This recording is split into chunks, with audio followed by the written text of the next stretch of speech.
Chapter 682, Eyes. Chapter 682, Eyes. Norma stood up, but she did not look at Louis. "Uncle, who's the person beside you?" "My friend. He's a doctor." "Uncle, I'm not ill," Norma said, turning her head away. Chen Zhao realized that Norma had not been looking at them. "Blind?" Chen Zhao looked at Louis in surprise. Feeling Chen Zhao's stare, Louis nodded gently.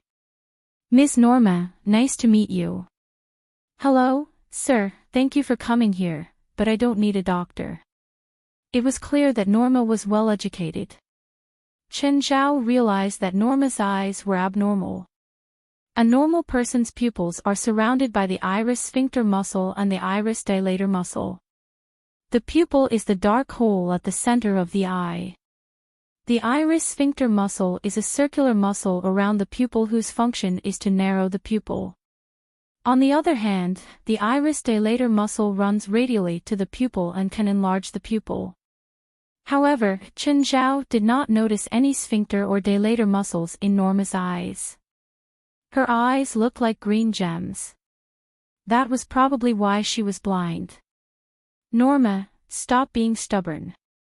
"Uncle, do you think I'm mentally ill?" "Chen is not a psychiatrist. He doesn't really smell of medicine. Only a psychiatrist would have such a faint smell. If he's from any other specialty, the smell of medicine would be much stronger," Norma said. "What else do you smell apart from medicine?" "Blood." "Have you just done a surgery?" "Do you know any psychiatrist who performs surgery?" "You're really not a psychiatrist." "I know many specialties, but not psychiatry. If you need a psychiatrist, I actually know a professional one." "Fine. Sorry, doctor." Norma asked Louis, "Uncle, why did you bring a doctor here?" Chen Zhao looked at Norma. She obviously disliked doctors. After recognizing that Chen Zhao was not a psychiatrist, Norma's attitude only bettered slightly. "Norma, Mr. Chen is here to confirm if you've really been seeing things." "Uncle, I don't understand." "I know you don't like this, but all I hope is that you can recover." "Uncle, I know what I saw. I know what's real and what's fake." Long-term darkness had given her more time to think. It also made her calmer and more rational than the average person. Of course, she had also become more sensitive. That was why she sounded unfriendly when Louis brought Chen Zhao in. Just then, a man walked in from outside. "Mr. Louis." Louis glanced at him and nodded slightly. "He is." "He's my friend, Chen Zhao, a doctor," Louis said. Then, he pointed at the man. "Bragg, Norma's fiancé." "Hello." Chen Zhao shook hands with Bragg. "Bragg, help me to walk Uncle and Mr. Chen out." "Sure." Since Norma was chasing them out, there was no reason for them to stay longer. "Stay here with Norma. We'll leave ourselves," Louis said. The two left the manor. Louis did not speak on the way. He was also somewhat angry at Norma's attitude. Nevertheless, she was his niece, after all. After boarding the car, Louis finally asked, "Chen, is Norma ill?" "No. Such a rational person cannot be ill," Chen Zhao said. "Hysteria usually occurs in people who are lonely or aggressive, not an absolutely rational person." "Which means she really saw ghosts?" Louis asked again. Chen Zhao shook his head. "I brought an evil spirit with me, but she didn't see it." In fact, Chen Zhao had brought Blackie, who had released an evil spirit just now. But Norma did not see the spirit. "You had an evil spirit." "I didn't see it either." "With your magical power, you can at most see it at night." "But I can see George in the day." "What do you mean?" "You've been staying with him all the time. You're already covered in his scent." Chen Zhao rolled his eyes. You said that Norma can't see spirits, but she did see them. What's happening? I don't get it. She can't see things, but someone can make her see things. What? Someone has been casting illusion spells on her, making her think that she saw people. In fact, she didn't see any spirits or delusions. It's an image created by magic, Chen Zhao said. Ha! Watch that break closely. When I shook his hands, I smelled magical phosphor. It's a common magic material. You mean Braig is a sorcerer and he casts spells on Norma? Dunno. I was just analyzing using logic. Don't ask me why. I don't even know the two of them. Norma's property. But even after they marry, he won't receive any of her property, Louis muttered to himself, making guesses. When can you lend me your plane? Air. Chen, when are you going back to LA? Tomorrow, Chen Zhao said. That soon. I've been here for a while already. It's time to go back. Louis clearly did not want Chen Zhao to return so soon. He already believed Chen Zhao's words. According to his speculation, Braig was the most suspicious person. But Louis had no idea how to solve the problem. Chen, what should I do? Beat him up. If everything goes smoothly, you'll find out about his aim. But you said he's a sorcerer, right? He's probably only strong enough to fight normal people. A gun is enough to deal with him. That's simple. What were you thinking? In the past, Chen Zhao was scared of witches and sorcerers. He felt that they were mysterious beings. But after contacting them for such a long time, he realized that they were only mysterious. They were not necessarily more threatening than a gun. Braig was probably as strong as West from the supernatural organization. Maybe he knew some spells, but he might be weaker than a gun in combat. Really? Chapter 683, Return. Chapter 683, Return. Louis wasn't very familiar with the supernatural circle. Before, he'd been like Chen Zhao and thought that all of them were super cool. Now, he counted as a member too. If supernatural people really were so almighty, then there wouldn't be so much poverty in the world. Take Sienna as an example. She wasn't a top witch, but she was quite experienced. However, she merely had a stable job now. That was it. They spent another day in New York City and bought some gifts for their friends in L.A. Chen, you're having Princess and the others carry so much. If PETA sees, they'll definitely sue you. Let them sue me, Chen Zhao said lazily. Princess carried a backpack while pulling a large suitcase. With a group of animals behind her, the sight was very powerful. Everyone in the lobby retreated after seeing this. Chen Zhao and Fei Lai strolled past and went straight to the airport. Because they went through the special passage, the security check went quickly. The entire process was very smooth. This was the special right for rich people. It showed in all aspects of society. After a 4-hour flight, Chen Zhao's family finally arrived in L.A. Chen Zhao and Fei Lai were both exhausted. They were finally home. Alice was also exhausted. She'd left the New York that she'd grown up in and came to this unfamiliar city. On the way home, Fei Lai received Robio's call. Fei Lai, are you back? Don't you know that you've ditched work for a day? Chen Zhao took Fei Lai's phone. Hey, Robio. Don't you know that all flights from New York stopped these past days? They only started again today. It's force majeure. Hi, Chen. You're back. We just got off the plane. We brought you a gift too and we're planning on going to the beach now. Okay, I take back what I said earlier. Robio and Chen Zhao were already very familiar with each other, so he didn't say anything offensive. He'd called Fei Lai out of his own duties. Qin Zhao and Fei Lai parked the RV on the seaside road and the family got out. Princess and the others already recovered and ran around energetically. They loved beaches, especially Angel Beach. Everything here was familiar, including the visitors. Mom, look, it's Black Ma and White Ma. I want to go play with them. No, there's a bear over there. But look, there are so many people there. I want to go. These animals were too popular at Angel Beach. Black Ma, White Ma, and Walter were practically celebrities. Qin Zhao and Fei Lai went into the coastal rescue team's office, each with bags in their hands. Fei Lai, you're back. Chen, you're here too. The members of the coastal rescue team all came over to greet Qin Zhao and Fei Lai. Fei Lai's gifts for her female colleagues were all high-class makeup products worth tens of thousands of dollars.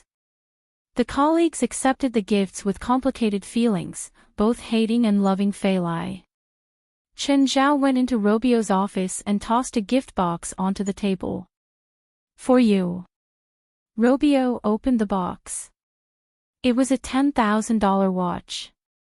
He accepted the gift with a smile. I heard about New York. How was it? Did you and Fei Lai get hurt? We were okay. We were in the hotel, so it was relatively safe. Thousands of people died from the sudden rainstorm. I really didn't think that something like this could happen in a city like New York. I think the mayor even stepped down from his position. Qin Zhao didn't care while Robio cared more.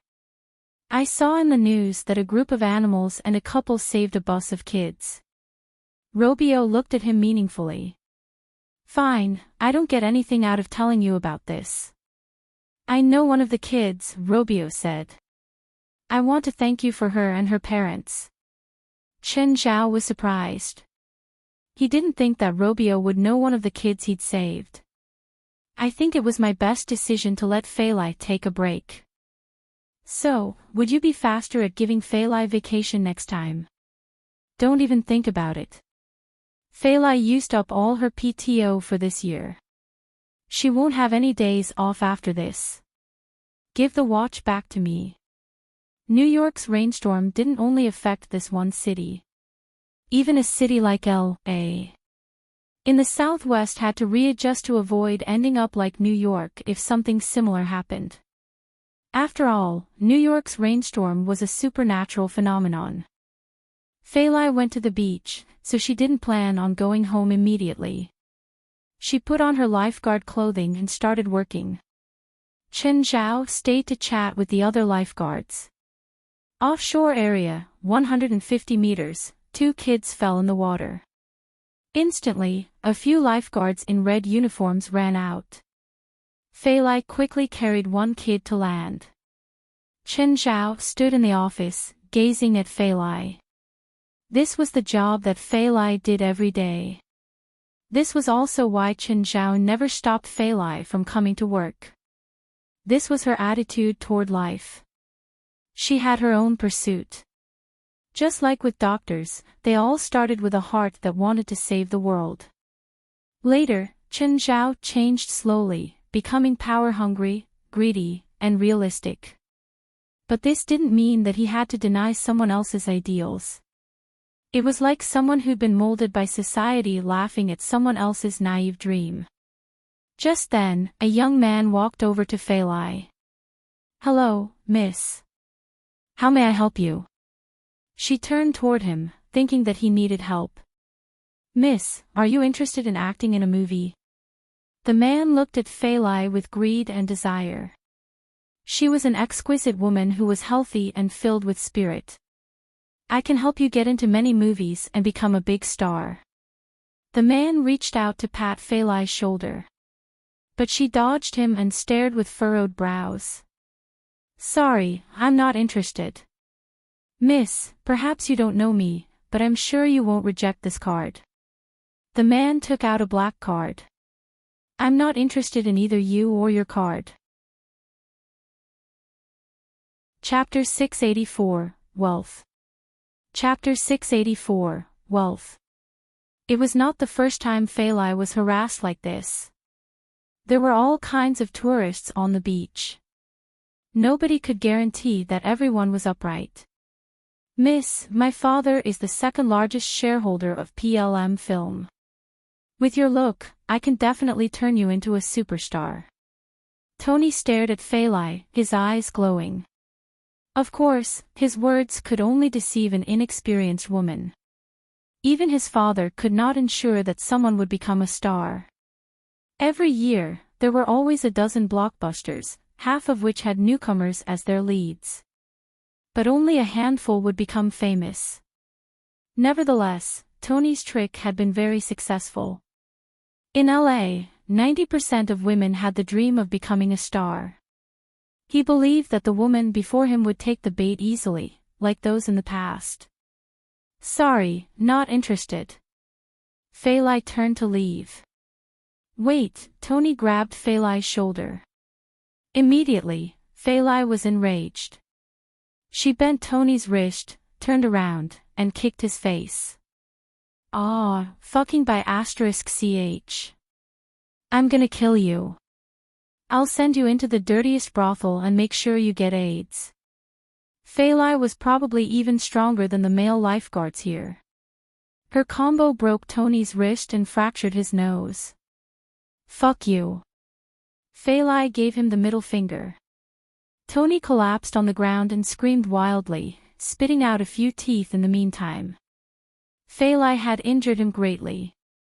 Standing on the lifeguard tower, Chen Zhao saw everything. Chen Zhao walked forward and hugged Feilai. What happened? Nothing, just a rich man's kid. Feilai briefly described the incident. Squinting, Chen Zhao watched as Tony was carried away by his companions. Master, do you want to kill the person who offended Madam? Chen Zhao realized that Black Ma was beside him. He lowered his head and glanced at Black Ma. Is it that obvious? Master, you've never used my power. Your power. Master, have you forgotten? White Ma represents wealth, while I can demand the price. Chen Zhao remembered Black Ma's ability, but he had never asked him to use it. At the start, Chen Zhao had indeed earned some wealth with White Ma's ability. But he had been paying the price with demonic crystals. Therefore, Black Ma had never displayed his ability. What's the use of your ability? I can make a person lose wealth, Black Ma said. Any amount of money? Chen Zhao asked, surprised. He had never tried to understand Black Ma's ability. It's not directly, but rather acts over a duration.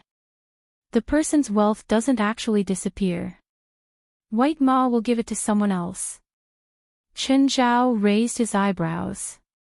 Which means White Ma and you can transfer anyone's wealth to another person, like me. No, everyone's wealth and luck are limited. Maybe your limit is to suddenly receive $1 million. Anything more will bring you a disaster. How do you calculate the limit? Chen Zhao asked, disappointed.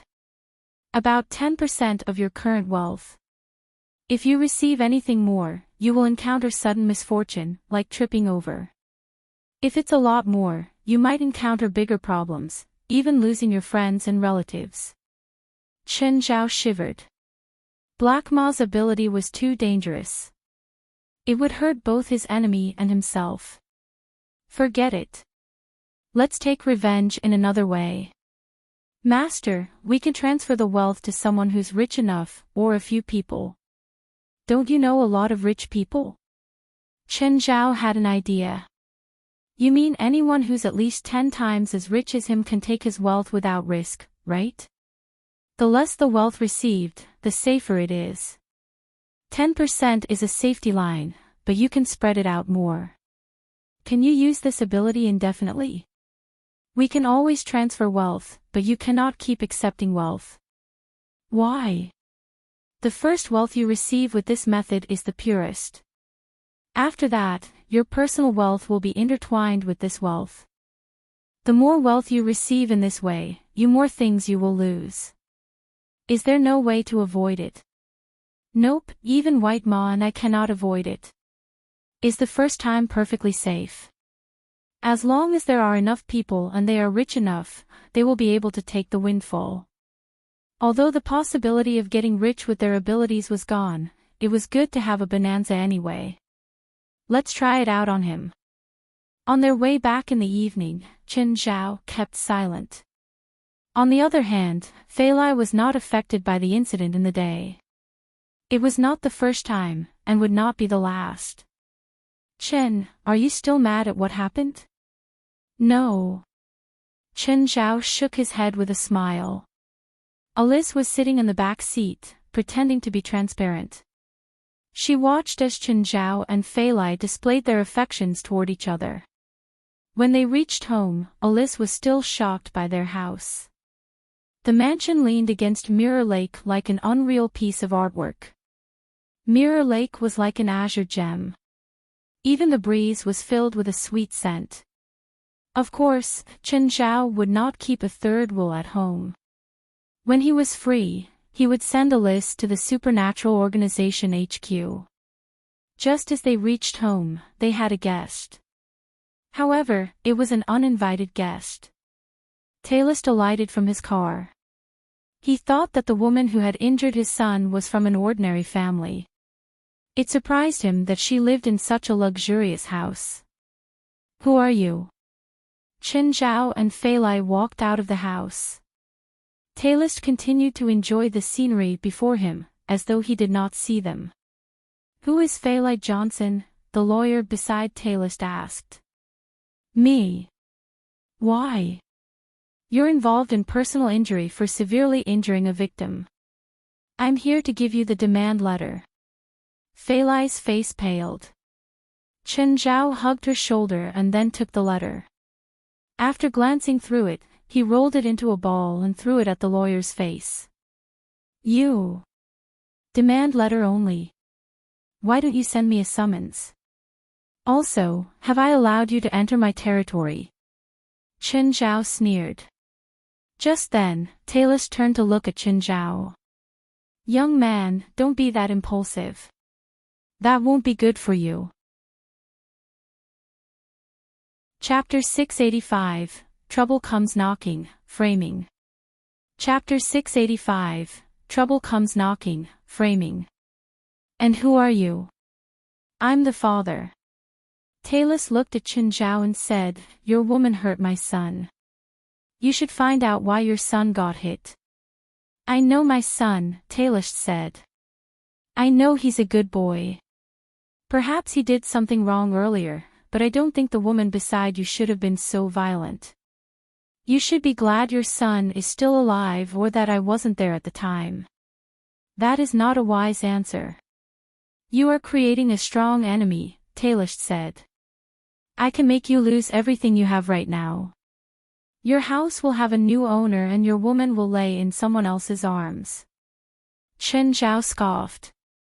I can make threats too. Plus, not only do I say them, I'll make them come true most of the time. Seems like our negotiation has failed. Be prepared to be homeless. Goodbye. Talus chuckled. Are you ready too? Chen Zhao laughed. What are you talking about me? Talus looked at him. Since we're fighting a war, you should be prepared to lose. You're saying I'll lose. Talus started laughing. Lad, maybe you don't know who you're facing yet. Since I dare to come here, I'll obviously be prepared. Then, let's just wait and see. Talus was about to get into the car when he felt eyes on him. He stopped and looked back from the front of his car. He saw a black wolf beside Chen Zhao. The wolf kept staring at him. The gaze made him uncomfortable, but he still got into the car. Fei Lai looked at Chen Zhao with worry. Chen, sorry for giving you trouble. Chen Zhao hugged her shoulders. You didn't give me any trouble. None at all. But it's okay. He's just a conceited old man, Chen Zhao comforted Fei Lai. The world isn't up to him. Fei Lai still felt unsettled. She thought that she'd created big trouble for Chen Zhao. Just then, a few SUVs came over. They all had police sirens on the top. Chen Zhao felt doubtful when a dozen people came out. They all wore suits, but they had police emblems on their chests. "Sirs, how may I help you?" The bearded man in the front took out his license. "Federal Drug Enforcement. We suspect that you're creating and selling drugs here. We must search the premises." Chen Zhao frowned. "Did trouble come so quickly? Please show your search warrant." The bearded man's expression darkened. "Now, I suspect you're a highly dangerous criminal. Raise your arms or else I have the right to kill you now." A dozen muzzles pointed at Chen Zhao and his face darkened. Were they going to act like this? "Did that tailist send you guys here? How much did he give you?" "I don't know what you're talking about." The bearded guy obviously wouldn't admit it. "You two, go search." Two members entered the house, but the next moment, they screamed and scrambled out. Princess blocked the doorway. Her huge figure was honestly too shocking. The bearded man and his men all pointed their guns at her. But just then, Chen Zhao acted. The bearded man cried out. His arm was broken and his gun fell into Chen Zhao's hands. All the muzzles pointed at him again. The bearded man and his group didn't think that this extra errand would be so troublesome. Cold sweat beading on his forehead, the man said, "Put down the gun now and I'll pretend nothing happened. Otherwise, my men will kill you without warning." There was too much evil and darkness in this world. Even people who represented justice could fall as well. "Instead of talking about killing me, you should be worried about if you can leave alive. You think you can escape with me as the hostage? You're too naive." The bearded man's broken arm gave him pain and his breathing quickened. "You didn't do your research before coming. That's not a good habit." The sounds of beasts came from around them. Black Ma, White Ma, Abitos, and Snow White started surrounding them. The officers all panicked, including their guns. "You still have time to put down your guns. My kids eat people, you know. It would be stranger if they put their guns down now." The more panicked they were, the more tightly they gripped their guns. Chen Zhao took out his phone. "West, bring your people here. Now. Immediately. Who are you calling? Put the phone down." These men came on this mission without permission, so they were extremely scared. "Someone who can take care of you all legally." Chen Zhao ignored the guns pointed at him. They didn't dare to shoot, so they were all nervous. Chen Zhao's eyes were aggressive. He shoved the gun that he'd stolen into the bearded man's mouth. Finally, West brought the people over, but when they arrived, they were shocked by the sight. The cars and their sirens already proved their identities. "President, what's going on?" West asked, looking at them from afar. "I suspect that these people were bought over. They wanted to frame me. Can I kill them?" "Ha!" West was stunned. He didn't know who these people were, but he was clear about Chen Zhao. Chen Zhao was bloodthirsty. These people seriously had the guts to be bribed to give Chen Zhao trouble. "President, wait, let me make a call," West said. West was on the phone for 3 minutes. Then he hung up and said, "President, it's okay now. You can kill them and no one will mention it." Chen Zhao took the gun out of the bearded man's mouth and forced it against his forehead. "Wait, we can talk." The guy was about to piss his pants. He didn't know who Chen Zhao or the latecomer West were, but judging from their conversation, they seemed to have uncommon identities. "We're willing to be tainted witnesses. We indeed took bribes." The man was sweating profusely. "Everyone, put your guns down. Put them down." Some people still hesitated. They felt that things were going toward an uncontrollable direction. Chapter 686, First Signs. Chapter 686, First Signs. Do you really want to die here? The bearded man shouted again. He was in the most dangerous spot. If any conflict were to break out, he would be the first to die. He clearly did not want to die. Now, he was already regretting his decision. Who would have thought that the innocent-looking task would turn out to be so tricky? They only had to enter this Asian's house and place a pack of drugs under his sofa. Everything would then be much simpler. Never had he thought that the sheep was actually a wolf in disguise. Moreover, Chen Zhao's identity was far more complicated than he had imagined. Not everyone was willing to risk their lives for something. Therefore, when the first person dropped his gun, cowardice spread like a disease. Such a confrontation was extremely stressful in the first place. Firing and dropping the gun were only a thought apart. When Chen Zhao returned to the house, he actually saw Fei Lai holding a gun. Fei Lai, what are you doing? I thought that I might be able to help if there's a gunfight. Smiling, Chen Zhao patted Fei Lai's head and took the gun away. Where did you get that from? A gun shop. I have a gun license. Alright, go back to the room with Alice. We still need some time. Okay. When Chen Zhao walked out again, Gaia was interrogating the intruders. No one in the supernatural organization was more professional than Gaia in interrogation. After a while, she managed to find out literally everything. Gaia passed the recording pen to Chen Zhao, who listened to the confession. Is this enough to sentence Tailist? No. If they can't provide any direct evidence, Tailist can simply claim that he doesn't know them and he's being framed. While Gaia was not an actual lawyer, she was not unfamiliar with all this. Which means the confession and the pen is useless. Not entirely. Gaia shook her head with a smile. Since we don't have evidence, we can create some. How?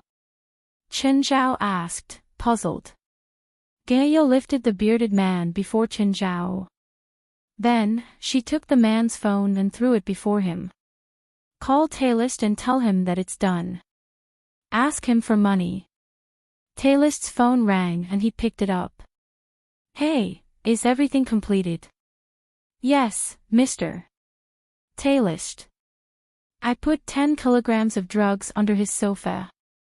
Now he's being brought back to the station. When will I receive the money? Don't worry, I'll transfer you right now.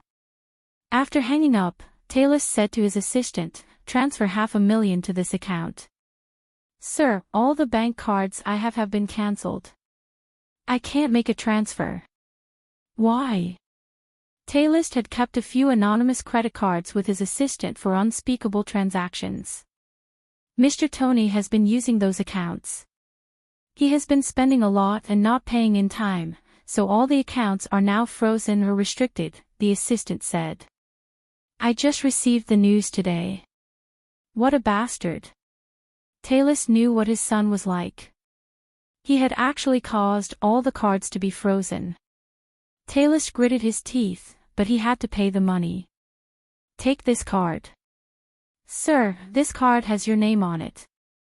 Are you going to transfer the money with this? Yeah, that person's safe. We have cooperated many times already, Tailist said. Go. Yes, sir. Tailist rubbed his forehead. He was not in a good state. Suddenly, he shivered. Fuck, what have I done? Tailist sprang up from his chair and rushed outside. Quain, return me my card. Am I too old? I actually used my own card. Whether that person was safe or not, this was too dangerous. Sir, here's your card. Have you made the transfer? Yes. Can you cancel it? Sir, you're a super VIP of the bank. It takes a second to complete a 500,000 transfer. Taylor's face darkened. Now that the transaction was complete, he could not cancel it. Forget it, it's not the first time he worked for me. Just then, the assistant's phone rang. He picked it up. Slowly, his expression turned awkward. What happened? Sir, it's from the hospital. Mr. Tony destroyed a piece of medical equipment and injured other patients and doctors. The hospital is asking for compensation. They're going to sue Mr. Tony. Asshole, he can't even stop making me worried while in the hospital. Pay them a bit more and ask them to withdraw the case.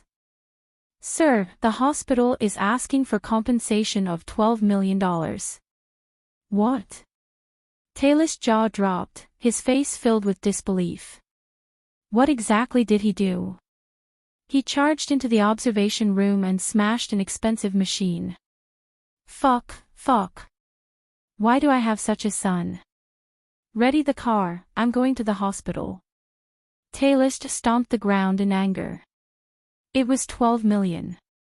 It was not like he could earn many millions in a year. Just then, they heard a housekeeper scream in the forecourt. What's happening?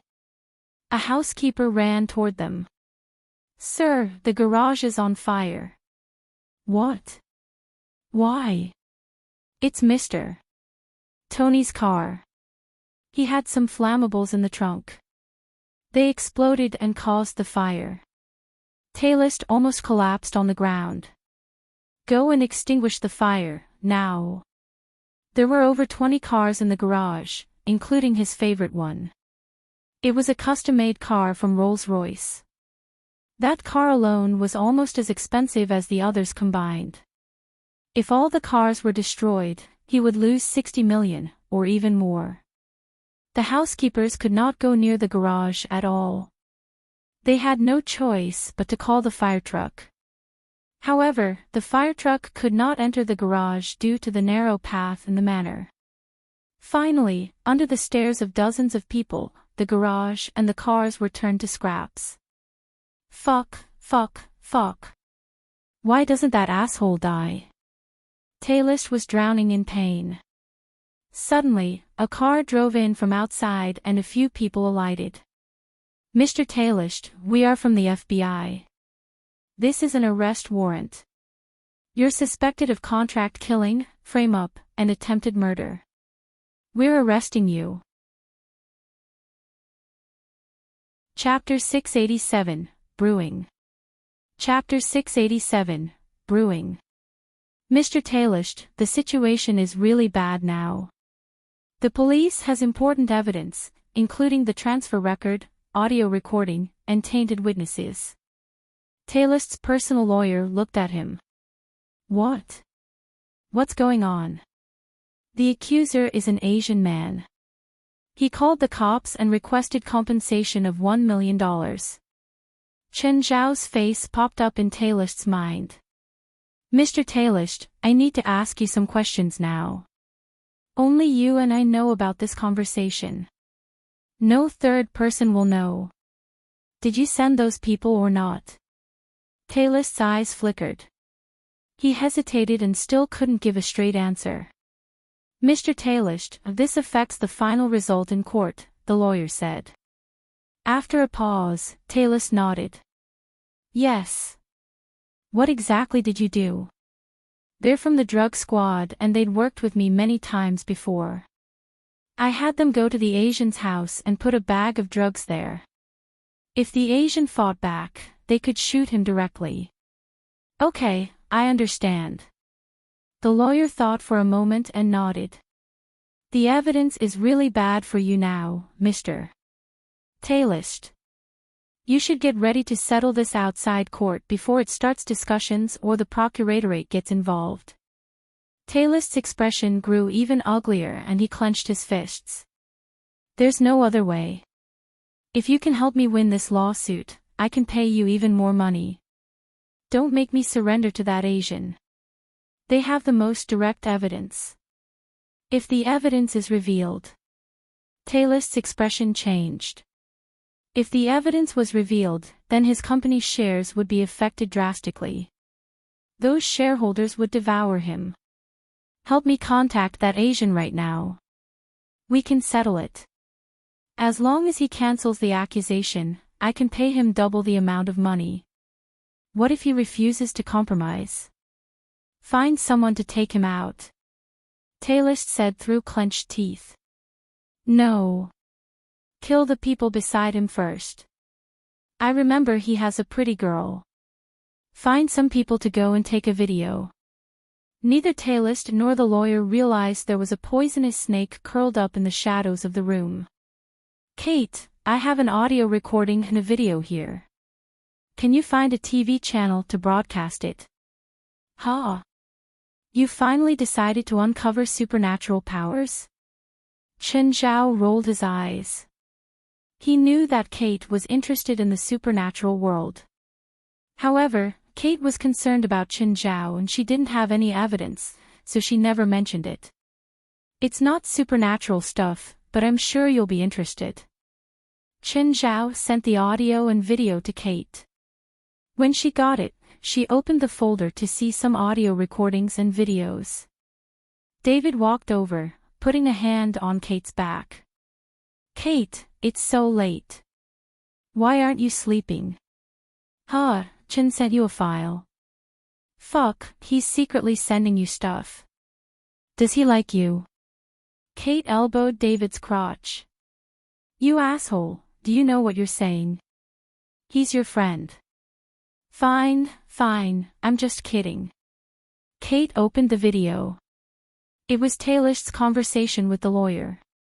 After Kate and David finished the video, David lost his temper. What police station is that asshole at? I'm going to go kill him. Sit down. This has nothing to do with you. Ignore it. Kate opened another video. It was the testimony of a bearded man with a police emblem. David was furious. That bastard Chen. Why didn't he notify me as soon as he ran into this problem? Because of last time, David always felt like he owed Chen Zhao. Kate glanced at him. He knows that you'll have this kind of reaction, so he didn't tell you. Otherwise, who knows what you'd do? But I know now. This case has already been set. If you attack this Taylist personally, things will change. You better not do anything stupid. So I can't do anything now? David asked, frustrated. I can do it. Did you forget what my job is? Kate was now the queen of journalists in L.A. She didn't give herself the title. Other journalists had given it to her. The first time that sent her to the headlines was the night she was attacked by the Mexican gang at sea. Apparently, a film company had bought the rights and turned it into a movie that would screen in July. That event made Kate quite famous in her field. It also turned her from a nameless news writer into a famous reporter. But what really shot her to fame was that hotel hostage event. The crime organization had held hundreds of people hostage and Kate had recorded most of it. This also won her the honor of Newsman of the Year. Almost all media and reporters in L.A. had to be friendly with her. She may not be rich, but she was about as powerful as a politician. In fact, even politicians didn't dare to offend her. Kate immediately took out her phone and called other media people. Hey, Juan, give me 10 minutes of your new news tomorrow. Kate, I'm not in charge of that. Tomorrow's news has already been determined. Fine. Seems like you don't want breaking news. That's okay. What? Wait. You have breaking news again. Okay.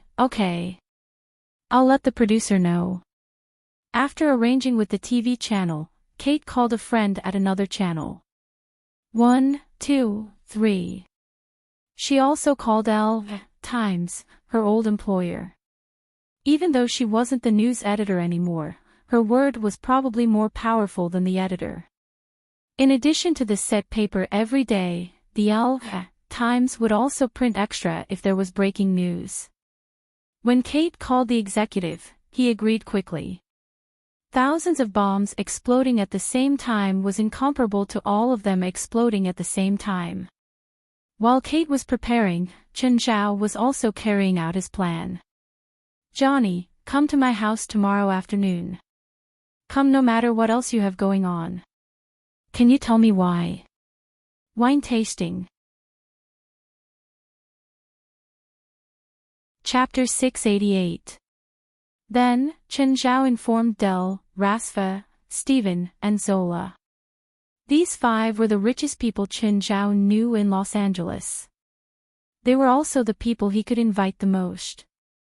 Chen Zhao's attitude was tough. It was also his first time using such a tone. At noon that day, Risfar brought his family over. Chen. Risfar gave Chen Zhao a hug. Just then, White Ma came over. He also gave Risfar a hug. Risfar was overjoyed. "Ha!" Risfar laughed. "Chen, did you see that? It's the first time Black Ma gave me such a warm hug." Chen Zhao rolled his eyes. "Look at how happy you are. Did you see your laugher? It must be very sad right now." Laura also walked over and kissed Chen Zhao's cheek. There were many types of kisses with different meanings. For example, blessing, farewell, or comfort. It was also suitable for kissing. Of course, Chen Zhao and Laura's face-to-face etiquette was something that only close friends or relatives would do. "Chen, do you remember the first time Laura kissed you? You almost fell to the ground in fear." Risfar mocked Chen Zhao. Of course, Risfar could understand. After all, Chen Zhao was born and raised in China. He wasn't familiar with Western etiquette. Vera and Ronnie had already charged in and started torturing the family pets. Laura could only smile apologetically. Chen Zhao shrugged nonchalantly. With their lethality, even a little bit of torment might not be enough to make the princess feel any pain. Not long after, Del arrived. Of course, Fisher had also come. The 3 demon kings were gathered. White Ma pounced at Del again and gave him a hug. This made Del very happy. Then, Steven, Rasfa, and Zola came too. Chen Zhao introduced them to each other. The wine tasting officially began. In order to gather them together today, Chen Zhao had specially mixed a few different flavors of wine. "Fuck, Chen, are you really a doctor? I think you should go make wine. You can definitely become the best winemaker on this planet," Rasfa exclaimed. Of course, Chen Zhao didn't think that he was that amazing. He only had the advantage of environment, materials, and time. This was something no other winemaker could compare to. Other than that, Chen Zhao wasn't much stronger than them. "When I get back, I'll smash all the wine in the cellar." Risfar drank a mouthful of wine greedily. "I also feel that there's no need for my wine cellar to exist." White Ma had given each of them someone else's wealth. Actually, in terms of personal wealth alone, Risfar could probably afford it. However, this was not safe. If he had too much wealth, there would be unpredictable consequences. This wasn't what Chen Zhao wanted, so he invited everyone here. This wine tasting event was just an excuse. Before leaving, Chen Zhao gave each of them a bottle of wine. Chen Zhao hugged and said goodbye to everyone. "Chen, when's your next wine tasting?" "When Steven's movie is a hit." "Fuck, you just don't want to." Steven had gotten over it these past few days. He had already accepted his failure. Or rather, he had learned to admit it. After all, this matter was unavoidable. Not necessarily. Chen Zhao chuckled. "Even if the whole world doesn't believe you, I still believe that you're the best director in the world." "I'll try to make the next successful movie," Steven said. "Then I'll let you hold the wine tasting." Chen Zhao sent them off one by one. Zola and Rasfa sat in the car. Rasfa's phone suddenly rang. Rasfa's assistant said hurriedly, "Mr. Rasfa, where are you now? Please return to the company immediately and host the temporary board meeting." "Huh? What's going on? Who started the board meeting? Why don't I know?" Rasfa felt uncomfortable.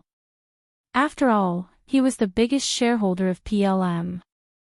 But he didn't know about the board meeting at all. Was it that Shoal Tailist who started it? If he was the one who started it, then it was most likely directed at him. It's the unanimous decision of the shareholders. Your phone was turned off earlier, so we couldn't contact you. What's going on? Look at today's news. Rasfa said to Zola, "Zola, take out your phone and look at today's news. Here's a piece of news."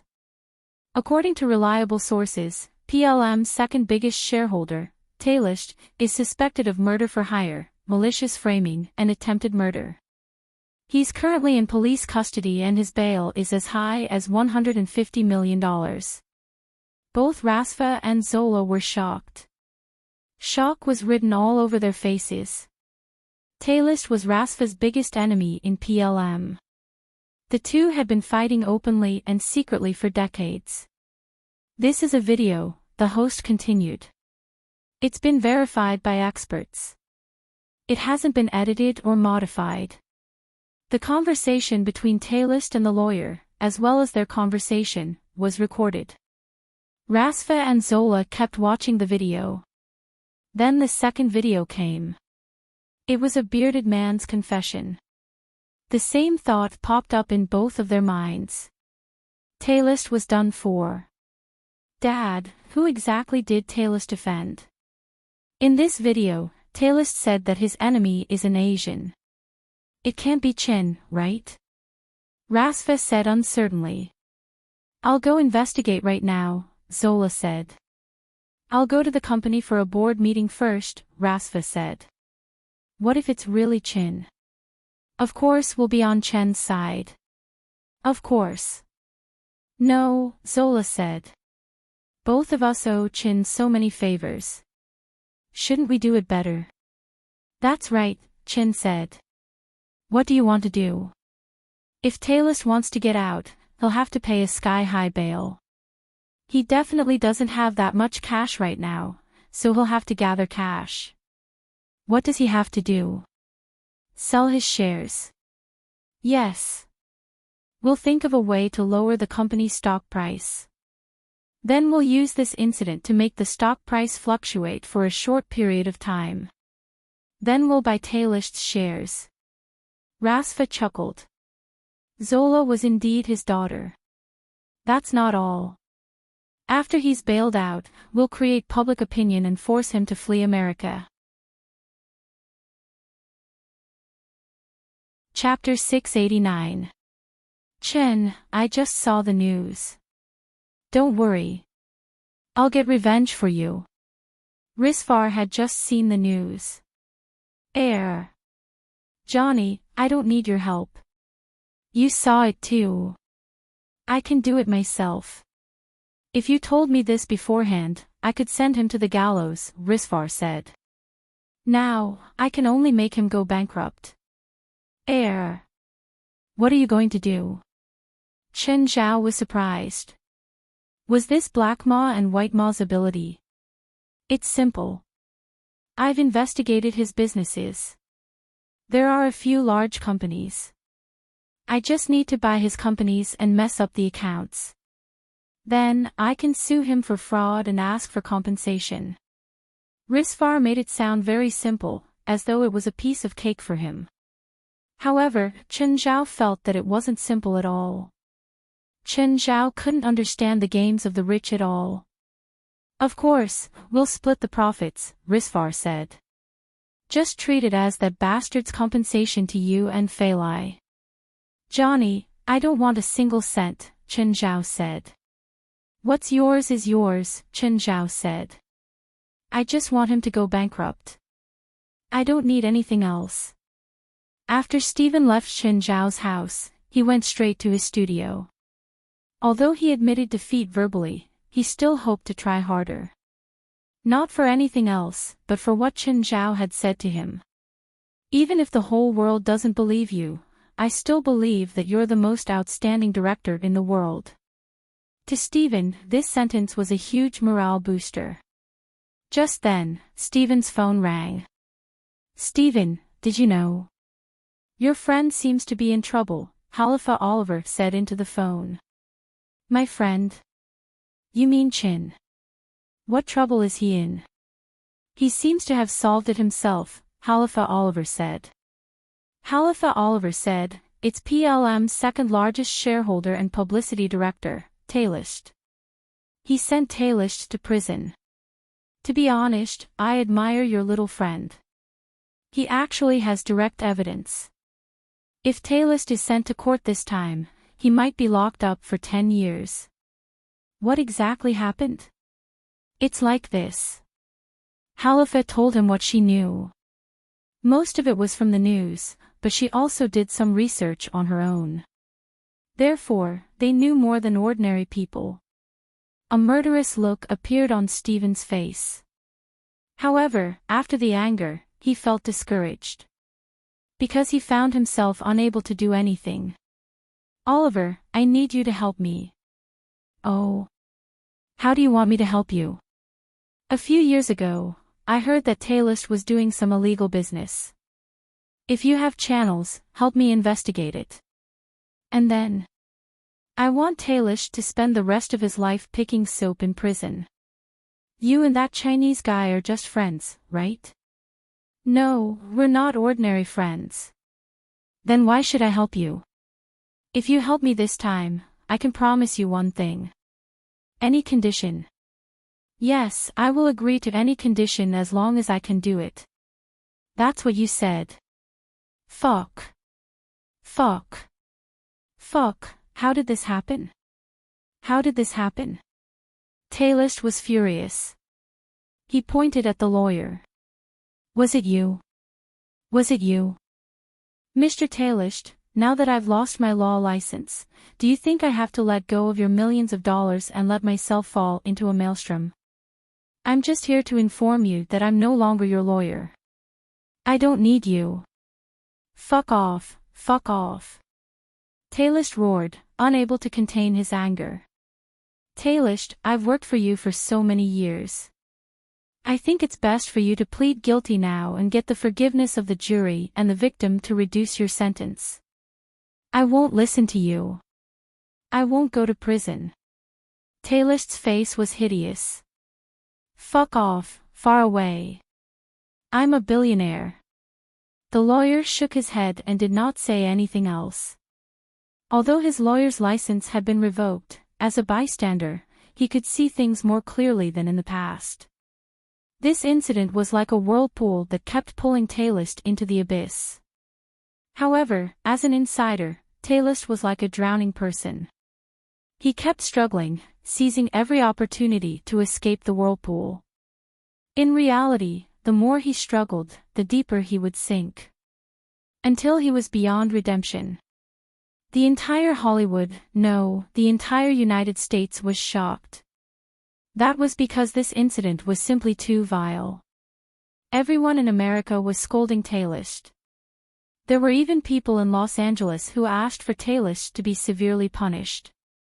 If it was just the previous crime, it might not have caused such a huge uproar.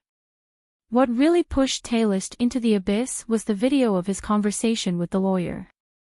That was a crime that could not be denied. Not only did Taylisht not repent, he even wanted to silence the witness and hurt the victim again. Taylisht had already been nailed to the pillar of shame, becoming the shame of America. Taylisht spent a few days in detention, though it was a single cell. Although it was a single cell, it was hell for him. He did not want to stay here for a second longer. He had to get out. This wasn't a place he should be. But it wasn't easy to gather bail money. Because the impact of this incident was too great, coupled with his wealth, his bail was shockingly high. A bail of $150 million was the third highest in history. Of course, Talist was not happy about this record at all. Even he could not fork out the money directly. He could only sell PLM shares at a low price to gather the bail money. But because of his influence, PLM's stock price did not recover. In just a few days, it fell by 30%. Moreover, with the public's opinion, PLM's stock price continued to plummet, falling by 10% every day. Talist felt that if he did not sell the shares now, they might rot in his hands.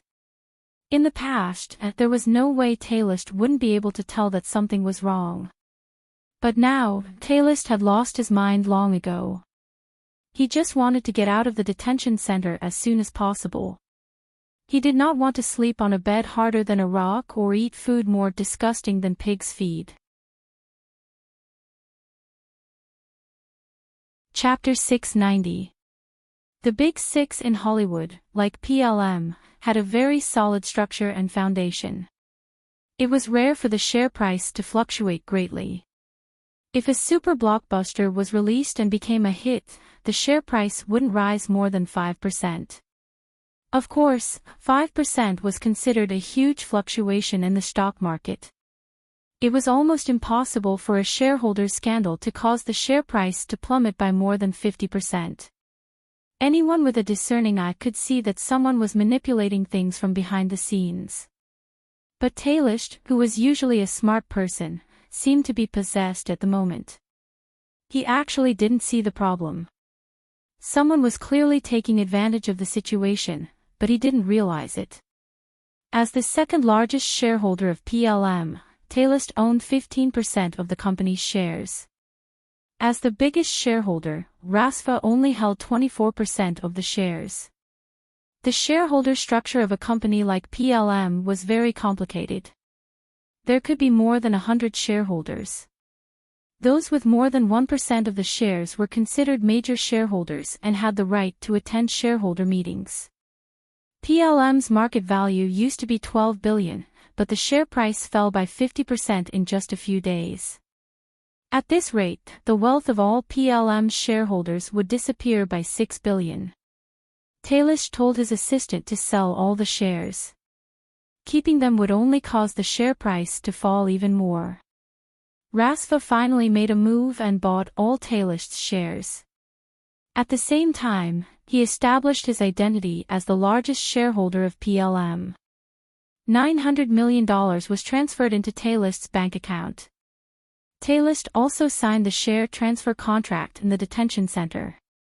While Talist waited patiently for his assistant to bail him out, he suddenly received news. Suddenly, he received news that his assistant, who had served him for 12 years, had disappeared. At the same time, the money in his bank account was transferred to dozens of anonymous bank cards. Even Talist was dumbfounded by the series of dazzling moves. Talist didn't expect that he would be betrayed by his most trusted subordinate. His assistant knew him too well. He knew the password to Talist's bank card. He also knew the safety pin of his bank card. The so-called safety pin referred to the limit of a single transfer. If it exceeded a certain amount, the safety pin would be triggered. The bank would immediately monitor where the money went and freeze the card if there was any danger. But as long as it didn't exceed the safety pin, the bank would think it was normal. Moreover, Talist was in the detention center now and didn't know what was going on outside. If Talist could see his phone now, he would definitely see countless transfer messages. His assistant didn't leave him a single cent. He took the money and disappeared completely. Talist was still in the detention center now. His mind was blank. I'm going to kill him. I'm going to kill that bastard. That bastard who betrayed me. Talist roared crazily. Ha! That assistant is really capable. What's his name? Rasfa laughed so hard that tears came out of his eyes. When one was unlucky, even water could fill the gaps between one's teeth. I think he's Quillian, Zola said with a smile. Right, Talist said with a smile. It's already starting to recover. We just need to throw out a few more good news and the news of Taylist being kicked out of the board of directors. The company's stock price will soon return to normal. Taylist has been smart his whole life, but in the end, he was betrayed by his own assistant. I really don't know what to say about him. Alright, we don't have to continue with our plans. I heard that Taylist has started selling his other businesses. Oh. Is someone buying them? Yes, we've seen him too. He's Risvar, the one we met at Chen's place. Him. Whose side is he on? Rasfa asked. He's buying properties that have problems with Taylist's management. What does that mean? What else could it mean? After buying those companies, he messed up the accounts, and then got Taylist to compensate. What can Taylist compensate with now? He can only compensate him with his remaining businesses. I didn't expect him to be so ruthless. He can even think of such a dirty move. Taylist was like a drowning man. He sold his businesses like crazy to raise money. It didn't matter. He had a lot of assets and still had a chance to make a comeback. As soon as he got out of prison, he would catch his enemies and traitors and throw them into the sea. Taylist, someone wants to see you. The guard walked in and informed Taylist. Taylist combed his slightly messy hair and walked out of the cell with his head held high. Seeing the person sitting at the table outside, Taylist immediately walked up with a smile. This wasn't the first time this person had come. Every time, he came to discuss and buy his businesses. Taylist had learned his lesson. He wouldn't let anyone else handle his businesses. If he wanted to buy the property, he could do it himself. Hi, Mr. Fankla. You're interested in my company again. You know that they're all high-quality businesses. If I didn't need money urgently, I wouldn't sell them. However, Fankula's expression was cold. Mr. Taylist, I'm now officially filing a complaint against you. Your company's actual situation is completely inconsistent with the contract. I'm asking you to compensate me. Of course, you can refuse, but I'll apply to the court for enforcement. I'll freeze and auction your company as compensation. What? Wait. Mr. Fankla, did you make a mistake? I didn't. You can look at the accounts. Taylist picked up the books and flipped through them. The more he read, the more shocked he became. According to the records, it meant that he had made up his assets and inflated the market price. He was suspected of fraud. Mr. Taylist, you can either compensate me $110 million now, or I'll apply to the court directly. But by then, your bail will be much higher. Taylist was on the verge of collapsing. He had almost gathered enough bail. Did he have to compensate so much? It's fake. It's impossible. Taylist vomited blood in anger. Why did he always encounter such unlucky things? Why was this happening?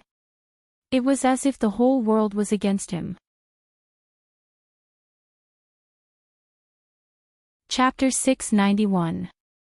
After Fankula came out of the police station, he took out his phone. Boss, he already signed it.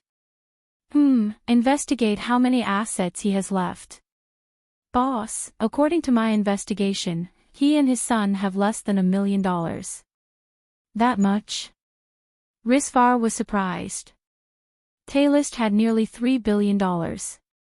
In just a few days, he was only left with $1 million. How was that a lot? If Taylist's brain was normal and rational, he wouldn't go bankrupt. He wouldn't go bankrupt either. For example, his PLM shares had directly reduced the market price by half. Another example was the $900 million that his assistant had cheated out of him. Based on the current supervision of the banks, under normal circumstances, even if the owner of the money was in prison, he wouldn't be able to move the money. But this was what had happened. Taylist looked like he was possessed by bad luck. Think of something else. I promised my brother that I'll make Taylist bankrupt. Do you know what that means? It means that I won't have a single cent left. Fine, I'll think of something. Fan Kulo was helpless. After a few days, the incident's popularity gradually died down. However, at that moment, another piece of explosive news appeared. Taylist was suspected of producing and selling drugs. This news wasn't just for publicity. It also listed a lot of evidence. Taylist had started his business selling drugs. It hadn't stopped all these years. Moreover, even a witness had come out. The fire that hadn't completely extinguished was ignited again. Stephen looked at the news. He took out his phone and called Halifa Oliver. Oliver, thank you. Remember your promise. I'll remember, Stephen answered honestly. As expected, Taylist once again became the target of criticism in America. Especially in Los Angeles, there were hundreds of people marching every day. They wanted the government to sentence Taylist to death. Chen Zhao received a call. Mr. Chen, I'm Mr. Taylist's lawyer. Chen Zhao was quite surprised. Ever since he crippled a lawyer, someone was actually willing to be Taylist's lawyer. Oh, and then Mr. Taylist is willing to compensate you $1 million. He hopes you can drop the charges. Hee. Do you think that's possible? The lawyer was also having a headache. He hadn't volunteered to be Taylist's lawyer. He was appointed by the court to give it to Taylist. Even if he was God, it was impossible for him to overturn this ironclad case. It was one thing to lose a lawsuit. Most importantly, the risk of being Taylist was too high. It seemed that anyone who became Taylist's lawyer would be public enemy number one. Even his wife started shivering when she found out that he had become Taylist's lawyer. The lawyer had never felt so stifled before. He just wanted to get this lawsuit over with. No matter what, he just wanted it to end as soon as possible. Fortunately, Taylist had basically given up struggling. However, Taylist didn't want to die. His current crime could very well land him on the gallows. There are very, very few people on death row in California each year. However, the Taylist incident this time was too big of a deal.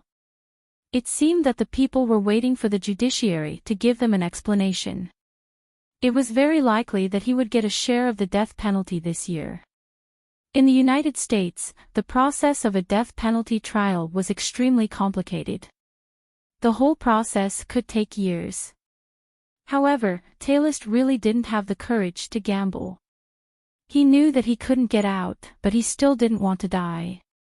He didn't want to hear that he was going to be executed. So, he just wanted Chen Zhao to drop the charges. That way, his crime would be lighter. Perhaps he could avoid the death penalty. After hanging up, Chen Zhao stood up and stretched. Looks like I should go see him. Chen Zhao went to the detention center. Taylist really came to see him. In just 10 days, Taylist seemed to have aged 20 years. In just 10 days, Taylist seemed to have aged 20 years. Of course, Chen Zhao wouldn't care about Taylist. He wasn't here to comfort Taylist. Taylist looked at Chen Zhao with a complicated gaze. He hated Chen Zhao. It was unavoidable. But he still wanted to beg Chen Zhao. He seemed to be dreaming that Chen Zhao would let him go because he was pitiful. Mr. Taylist, look. Do you remember what I told you last time? With a bright smile, Chen Zhao looked at Taylist.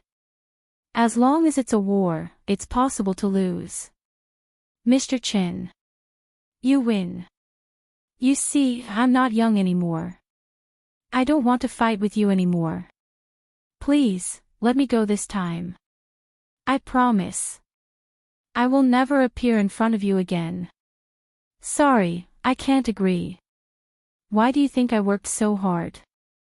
Grinning, Chen Zhao looked at Taylist. I spent a lot of effort to make you go bankrupt. You? Tailish froze. He'd never connected Chen Zhao to his shrinking assets. He knew the whole story. He didn't believe that Chen Zhao had anything to do with it. Remember the black wolf that stared at you that day? Chen Zhao grinned. It devoured your wealth. You, Tailish stood up abruptly. His body started trembling. Every night, he would have the same dream. A black wolf was gnawing away at his flesh. Furthermore, each dream was connected to each other. Every time he dreamt, he could see the flesh and blood on his body diminishing. Hell isn't far from you. Seeing Tailish fall to the ground, the guards hurried over to check and save him. Chen Zhao stood up and left with a smile. Just then, his phone rang. Hey, Chen, let's go watch a movie tonight. What movie? Of course it's Mr. Steven's Sea Patrol. Don't tell me you forgot that today is July 1st, Friday. Ha! Steven's movie is playing today. Yeah. I'll go buy the tickets now. After Fei Lai got off work, she went straight to the cinema. The two watched the movie hand in hand. Chen Zhao wasn't a film critic, but he enjoyed watching it with great interest. Chen, do you think it's good? However, Chen Zhao was still a bit unhappy that his supporting character died in the arms of Fei Lai's actor. The plot was far from what he'd expected too. But as Steven's friend, he had to go against his conscience even if it was a bad movie. Plus, he didn't think it was bad. Of course it's good. Look at how touching the last scene is. I'm crying. What a bad movie. I can't believe Steven would make such a bad movie. I'm so disappointed, an audience member cursed behind Chen Zhao's back. Chapter 692. Are you blind? That's a bad movie. You can even say it's the worst movie of the year. It's really good. I think you're just nitpicking. Idiot. Fuck. Chen Zhao swung his fist. The person was hit. Immediately, he charged over and started a fight with Chen Zhao. Fei Lai covered her face and watched speechlessly as Chen Zhao wrestled with a stranger.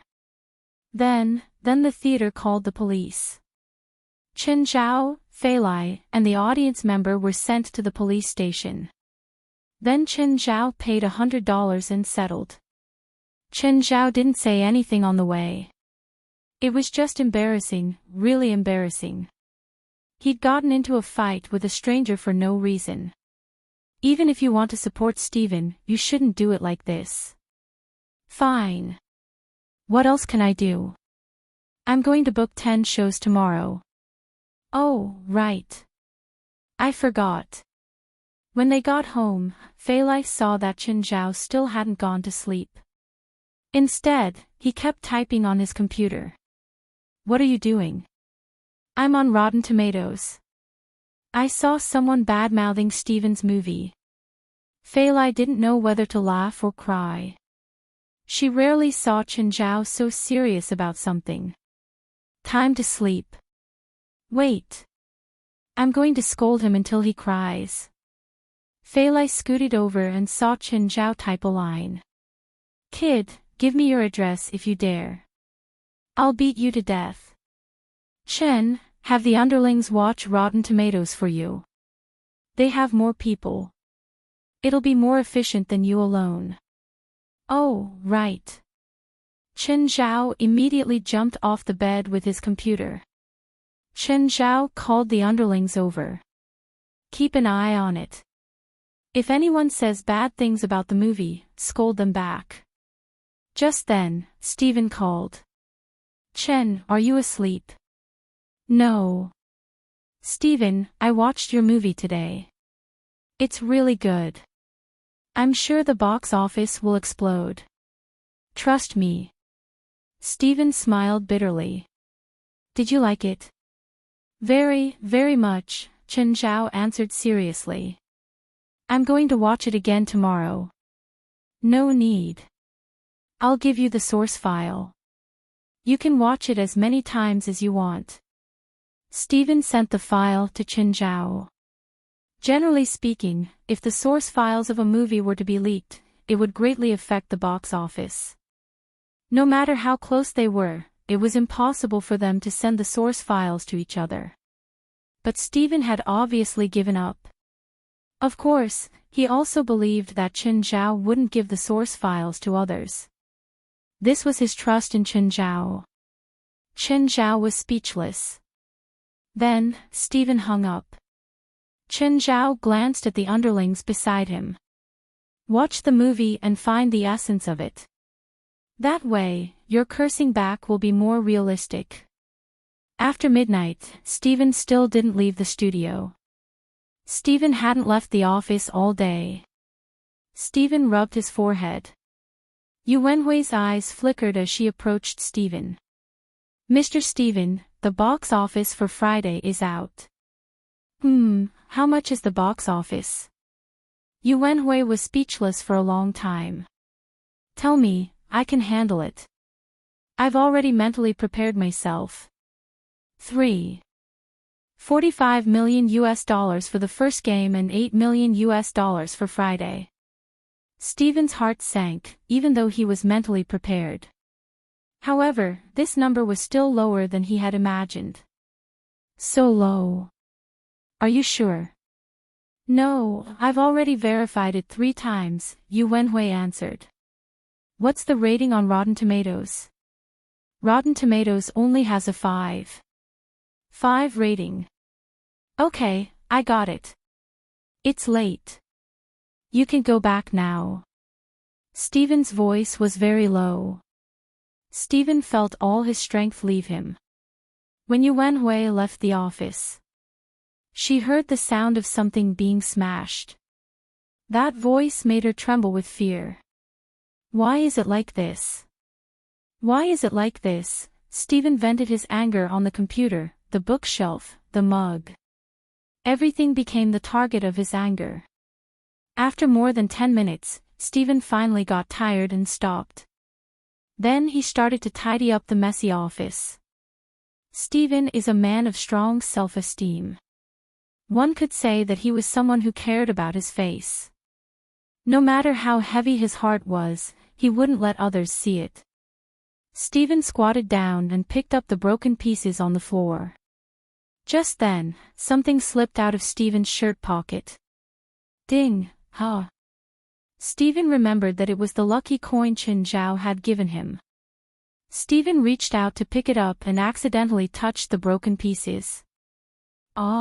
Steven's hand shrank back. It was already bleeding. A thought suddenly appeared in Steven's mind. He reached out to pick up the lucky coin, and then for some reason, he smeared the blood on it. But the next moment, Steven found it funny. At the moment, in an ordinary house, a fat man was typing away at the computer. Graham, it's time to sleep, Graham's mother called. Mom, wait a little longer. I'll sleep soon. Don't be too late. Graham continued typing crazily. There's nothing to say. Steven's new movie, Sea of Wrath, is a complete failure. As soon as he posted, there was a reply. That only means you're an idiot. You don't understand movies at all. I don't understand Sea of Wrath. That kind of crappy movie doesn't need brains at all. You're the one who's brainless. The movie structure is clever. First, 4 bank robbers appear. Actually, the camera is hinting that one of them is in the bank too. It's the bank manager who got shot. Where's the hint? The bank manager has a total of 3 minutes. 30 seconds are spent on the phone. It looks like he's calling his wife, but he's actually saying something like, I'm fine. That's the first sentence. It's actually hinting that the robbers can start moving.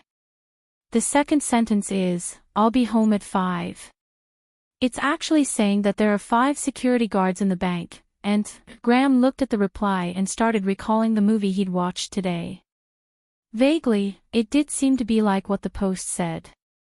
But Graham couldn't remember it clearly. If it was really like what the post said, he had to watch the movie again tomorrow. Graham immediately booked tickets for tomorrow's movie online. Because of the post, Graham couldn't sleep for the entire night. The movie kept replaying in his mind. Early in the morning, Graham went to the cinema. I want to see if I'm wrong or if that person is just spouting nonsense. Chapter 693. Cam watched the opening of the movie. As expected, the scene in the movie was connected to the content of the post last night. Cam's mind became clearer and clearer.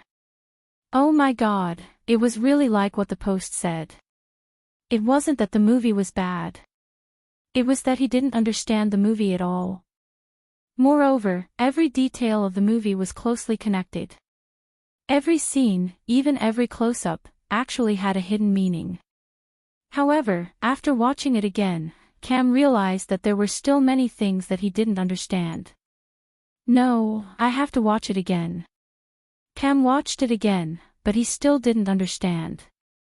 There were a few more people in the audience this time, and when the audience left, Cam heard someone say that the movie was bad, and he instantly became angry.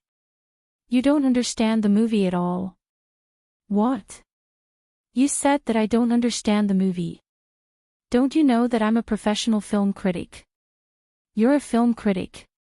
Come, let me tell you the real mystery of the movie. There were also a few onlookers surrounding Cam and the film critic, listening to Cam's explanation. For example, that killer whale actually mutated because the Mexicans randomly dumped toxic waste. On the surface, it doesn't seem to explain the killer whale's origin at all, but in fact, there are hints. The film critic was stunned by Cam's words. Seeing that Cam stopped, he couldn't help but feel a little anxious. Continue. I only understand this much now. I want to watch it again. Then I'll watch it again. Let's watch it together. I want to see what details I missed. The surrounding audience also expressed that they wanted to watch the movie again. After watching it once, these people actually weren't satisfied. No, I found more things again. The more I understand, the more secrets I find in this movie. I suddenly realized that the main character is actually the villain. Huh, why do you think so? Some hidden details. I don't know if I saw it wrong. The few of them gathered together and began to discuss crazily one after another. Look, someone is saying that the movie is bad. Fuck, these idiots. Don't they use their brains to watch movies? Graham yelled, no, I can't let them slander Director Stevens' masterpiece. This is Director Stevens' masterpiece, his painstaking work. No one is allowed to insult this masterpiece. Graham had apparently forgotten that he had been one of them last night. That's right. We can't let them tarnish such a masterpiece. The film critic nodded. I suddenly realized that I haven't seen enough. I still want to savor it carefully to see if there are any details that I have missed. Me too. It's so enjoyable. This movie is so wonderful. At first, I thought it was a bad movie, but it turned out to be a masterpiece. Then, I thought it was a gunfight movie, but when I watched it for the second time, I realized it was a police movie, and when I watched it again, I realized it was a suspense movie. On the fourth time, I realized it was an environmental movie, and on the fifth time, I realized it was actually a human exploration. When I watched it again, I realized it was a sci-fi movie. Graham wiped the sweat from his forehead. He had overworked his brain. From morning to afternoon, he watched it 5 or 6 times in a row. He opened his Rotten Tomatoes account and found that someone had replied to his post. I just watched Sea of Fury a few times. I realized that what the original poster said was true. It really is a masterpiece. Is it really that good? It's a very magical movie. Every time I watch it, it's a new experience. Those who don't have enough brains recommend not watching it. That's right. I agree with the original poster. I watched it 3 times today, and I realized that every time I watched it, it was like exploring a new field. It's hard to believe that there is so much hidden information in a movie that is less than 120 minutes long. Director Steven is indeed Director Steven. I think this is his masterpiece. No, I have to watch it again. Graham had completely transformed from a troll to a fan of Steven. And he was the craziest kind. As long as he saw someone bad-mouthing Sea of Fury on the website, he would rush up like a fanatic. Then, he would tell them about his experience and some of the details that he had understood. Is it really that good? I watched it too. I didn't feel anything at all. Idiots can't tell. It's normal. Even if you watch it 100 times, you still won't understand. I'm going to watch it again right now. I don't believe that there are so many hidden elements in this movie. 2 hours later, the person replied again. Oh my God, I realized that I'm really an idiot. I actually didn't see the hidden secret. I apologize to Director Steven for my slip of the tongue. Jean, Moo, are you guys still posting comments? Master, we've already scolded a lot of people and made them change their minds. Oh, really? Let me see. Chen Zhao picked up his computer and browsed through their comments. Then, he looked back at Jean and Moo. Is this movie really that magical? Could it be that I'm too stupid to discover Steven's secret? Even Chen Zhao was dumbfounded. Whatever, he would watch it later. Hey, the movie's rating increased a lot. It was 5 yesterday, but now it's 7. 5, just then, Chen Zhao's phone rang. It was right. Hey, Chen, what are you doing? Nothing. Right, what are you doing? I'm bored. I want to find someone to watch a movie with me. Ha! I want to watch Angry Sea Police. Today, my student recommended this movie to me like crazy. I watched it and realized that I didn't understand it at all. Was it really that magical? Did he not understand it at all? Then why do you want me to watch it with you? Because I realized that it's actually a horror movie. The hidden information in it gives me goosebumps. Chen Zhao didn't know what expression he should have now. Horror movie. Where did this come from? This is obviously a medium-sized popcorn movie, okay? There is no horror element at all. Well, if the scene of blood splattering during a gunfight between the police and the robbers was considered terrifying. Are you serious? Chen, you told me that you know Director Steven, right? Ask him how much information is hidden in this movie. I can't even eat right now. I want to dig out all the secrets in this movie.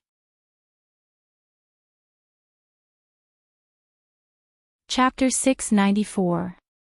Mr. Steven. Mr. Steven, good news, Yu Wenwei shouted in surprise as she rushed into Steven's office. Steven frowned. He wasn't in a good state of mind. He hadn't slept at all last night. This morning, he saw a few pieces of news criticizing him. Not only was he in a bad state, but he was also in a bad mood. What is it? Steven sounded a little angry. The rating on Rotten Tomatoes is up. It's 8.1 now. Ha! Why is it so high? Steven asked in surprise. Impossible. He estimated that it would only be 6.0 at most. He wasn't shooting an indie film. How could it be 8.1? Did Rotten Tomatoes make a mistake? Or was Yu Wenhui bullshitting him? Based on yesterday's reviews, the score would only go down in a straight line, not up. It's true. Take a look yourself if you don't believe me. Steven opened Rotten Tomatoes and clicked on his movies page. It was even higher than what Yu Wenhui had said. What was going on? Did someone give him a good review? Steven scrolled down the comments. They were all the same. Director Steven, please accept my apology. Steven continued flipping through the pages and finally found a serious comment. Then, he clicked on the comment. Then, he was dumbfounded by what he saw. Was this commenter thinking too much? Were there so many elements in his movie? Were there so many dark lines, bright lines, and hidden plots? Just then, Steven received a call from Rasfa. Steven, you're amazing. You're amazing. How did you do it? What? Rasfa, what are you talking about? I'm talking about your movie. It's amazing, really amazing, Rasfa said excitedly. Rasfa said excitedly, I've watched it 6 times, but it's still not enough. There are too many things hidden in this movie. Tell me, how many things are hidden in it? Guess, it's boring if you say that. It's even more boring if I say it. If you want to know, watch and think for yourself. Okay. I'll keep watching, Rasfa said helplessly. Rasfa said helplessly, oh, by the way, according to the data from the cinemas, the box office on Saturday has already reached $65 million as of 7 p.m. Ha! So high. For the entire day yesterday, including the foreplay, he only earned a little more than $10 million, right? The box office had reached $65 million by 7 p.m. today. You're not lying to me, right? That's because yesterday's people didn't understand it. Tomorrow, I'll contact a few cinemas and see if we can add more cinemas. After hanging up the phone, Steven sat down on the chair. His mind was in a state of complete emptiness. How could this be? Why did the evaluation of him change so drastically overnight? How did a lousy movie become a masterpiece overnight? The box office had skyrocketed several times. Could it be that he had accidentally filmed it and then edited it in? That was impossible. It might be possible if there were 1 or 2. However, the entire movie was more than 100 minutes long. How could he arrange so much content? On Saturday, Yu Wenhui rushed into Steven's office again. Mr. Steven, today's box office is out. It's $86 million in 24 hours. Steven felt suffocated. $86 million. Even if it was a beyond grade A production, the box office on Friday would probably be around this level. Of course, some movies might be able to break $100 million. However, Sea Patrol was only a low-budget movie, yet it had reached the box office level of a beyond grade A production. On the third day, Sunday, the box office broke $100 million, reaching $101 million. The 3-day box office on the weekend accumulated to $198.5 million. It ranked 5th in the history of the 3-day box office on the first weekend. The top 4 were all beyond grade A productions without exception. The filming cost alone was more than $200 million, and the other promotional costs added up to a monster-level investment of $300 to $400 million. But now, Angry Sea Sheriff had created its own miracle with $50 million. The direction of the media had also completely changed. The media that had previously criticized Steven all changed their tone and began to praise him. After 3 days of excitement, Steven's box office on Monday was out. $99 million. This was a real-world record. The first-day box office record was $99 million. While Sea Cop had a good box office and reputation, the other films were in trouble.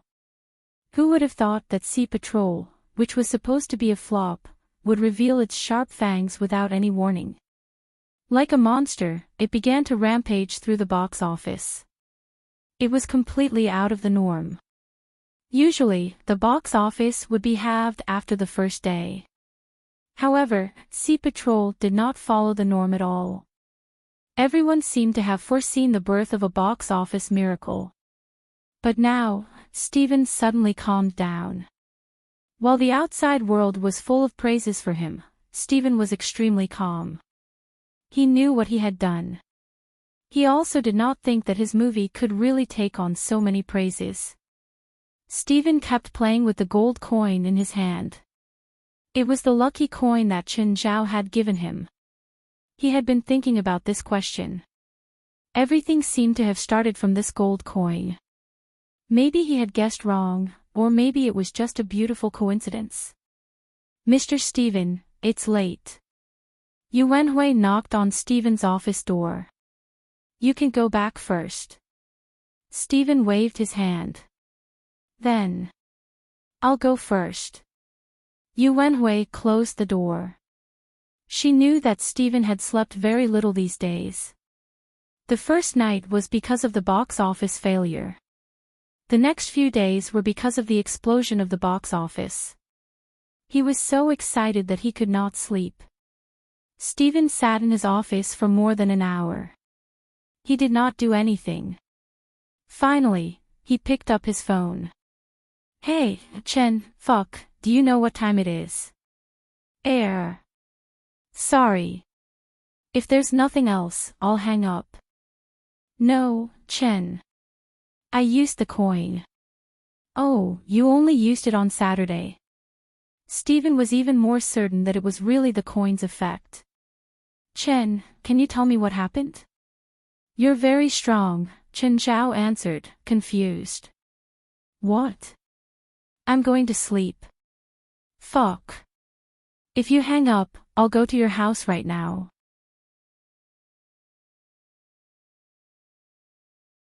Chapter 695. For Steven, this was probably the most difficult night of his life. Early in the morning, Steven rushed to Chen Zhao's house.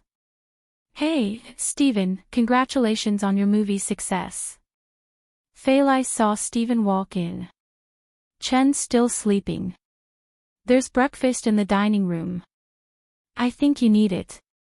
After breakfast, drag Chen down. I'm going to work now. Thank you. Steven maintained a polite smile and nodded, watching Fei Lai go to work. Okay, he was indeed hungry. Chen Zhao's breakfast had always been delicious.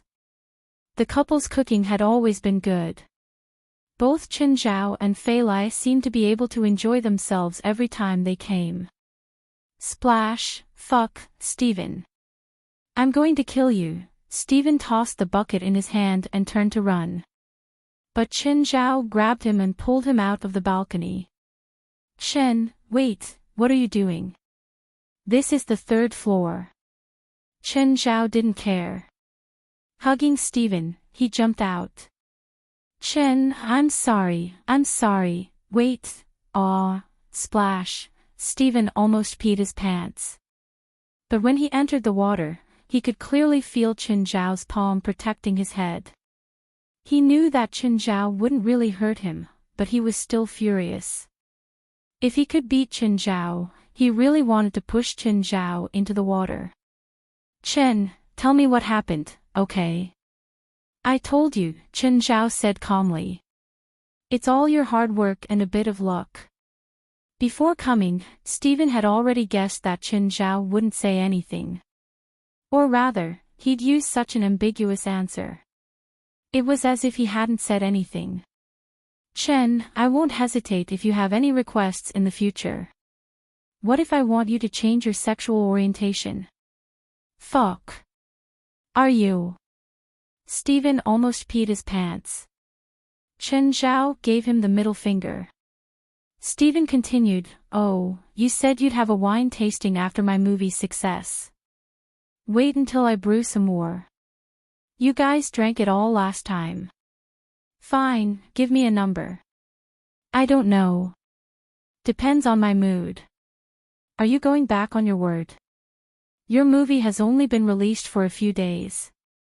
Why don't you hold a celebration party after it's released? To be honest, I've never been to a celebration party before. That's good. You must come to the celebration feast. The box office of Angry Sea Police was like a monster going on a rampage. The box office earnings were astronomical every day.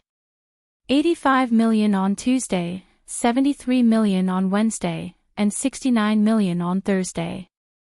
On Friday, it rebounded to 80 million, and on Saturday and Sunday, it broke 100 million again. Everyone in Hollywood stared at the box office in shock. This kind of adverse growth in the box office once again broke the next week's box office record. The box office in North America exceeded $800 million, and this was only the second week of the movie's release. On the other hand, the movie released at the same time as Sea of Fury Detective was a disaster. The popularity of Sea Sheriff meant that other movies at the same time were sharing the profits. Even if it was an anime that was released on Friday, it was of a completely different genre and audience, so it was inevitable that it would be affected. For Sea Detective, of course, the situation was good, but for other movies, it was a disaster. Because of the influence of Sea Sheriff, PLM stock soared too. Not only did it return to a high level, but it even broke the previous record. The current North American box office record was $936 million for Star Wars. No one doubted that this record would be broken by Sea of Fury. In fact, on the third day of the third week of Sea Detective, the box office broke the North American box office record. The third week's box office was halved compared to the $600 million in the second week. But even so, $300 million was enough to shut everyone's mouth. At this time, everyone in and out of the industry was guessing where this so-called masterpiece of masterpieces would end. $5 billion? Or $2 billion? This week, it was released in other regions one after another. Although it was not as popular as in North America, it was still very popular. And the rating of Sea of Fury on Rotten Tomatoes had reached an unprecedented 9. No matter in terms of box office or rating, it was already the new king. These 2 weeks, Rasfa's mouth was almost crooked from smiling. His net worth had also skyrocketed with the release of the movie. Of course, the skyrocketing stock prices were only virtual assets to him. They were all immovable assets and could not be converted into cash. But the share of the box office still made him very rich. Also, the company's management and board of directors had unanimously approved the project for the second movie.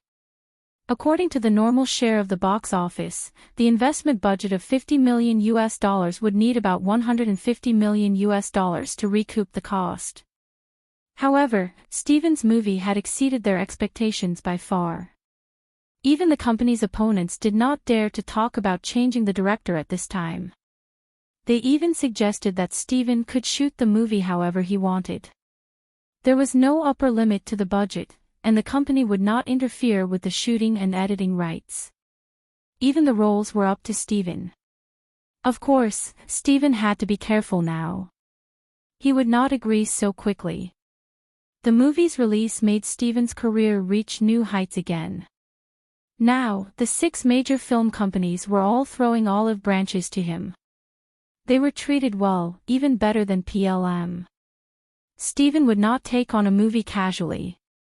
The first thing was the script. Steven, tell me. What do you want to do for the second movie? Rasfa knew that the first movie had been deified. The second one had to be Steven. Other directors did not have this ability. They could not even make half of it. Although the first Sea Police had not been released yet, it was already regarded as a Bible by all directors. The text-like layout and jaw-dropping structure were probably something most directors could not study in their entire lives. Fuck, Steven said. You don't even have a script now. How can I sign it? I've built up my reputation with so much difficulty. I don't want it to be ruined by the second movie. As for the script, all the screenwriters in the company are working on it. I believe the first draft will be out soon. Let's not talk about the second movie first. Have you decided on the director for Animal Supermarket? Do you want to take it? No problem. I'll tell the board of directors now. No, didn't Chen tell you? He did. Chen told me once. He said that James is a good choice, but Chen is an outsider after all. I haven't decided yet. I think James is good too, Steven said. You really think James is good? If Chen says so, then he must be good. Even though we're friends with Chen, this is still a work-related matter.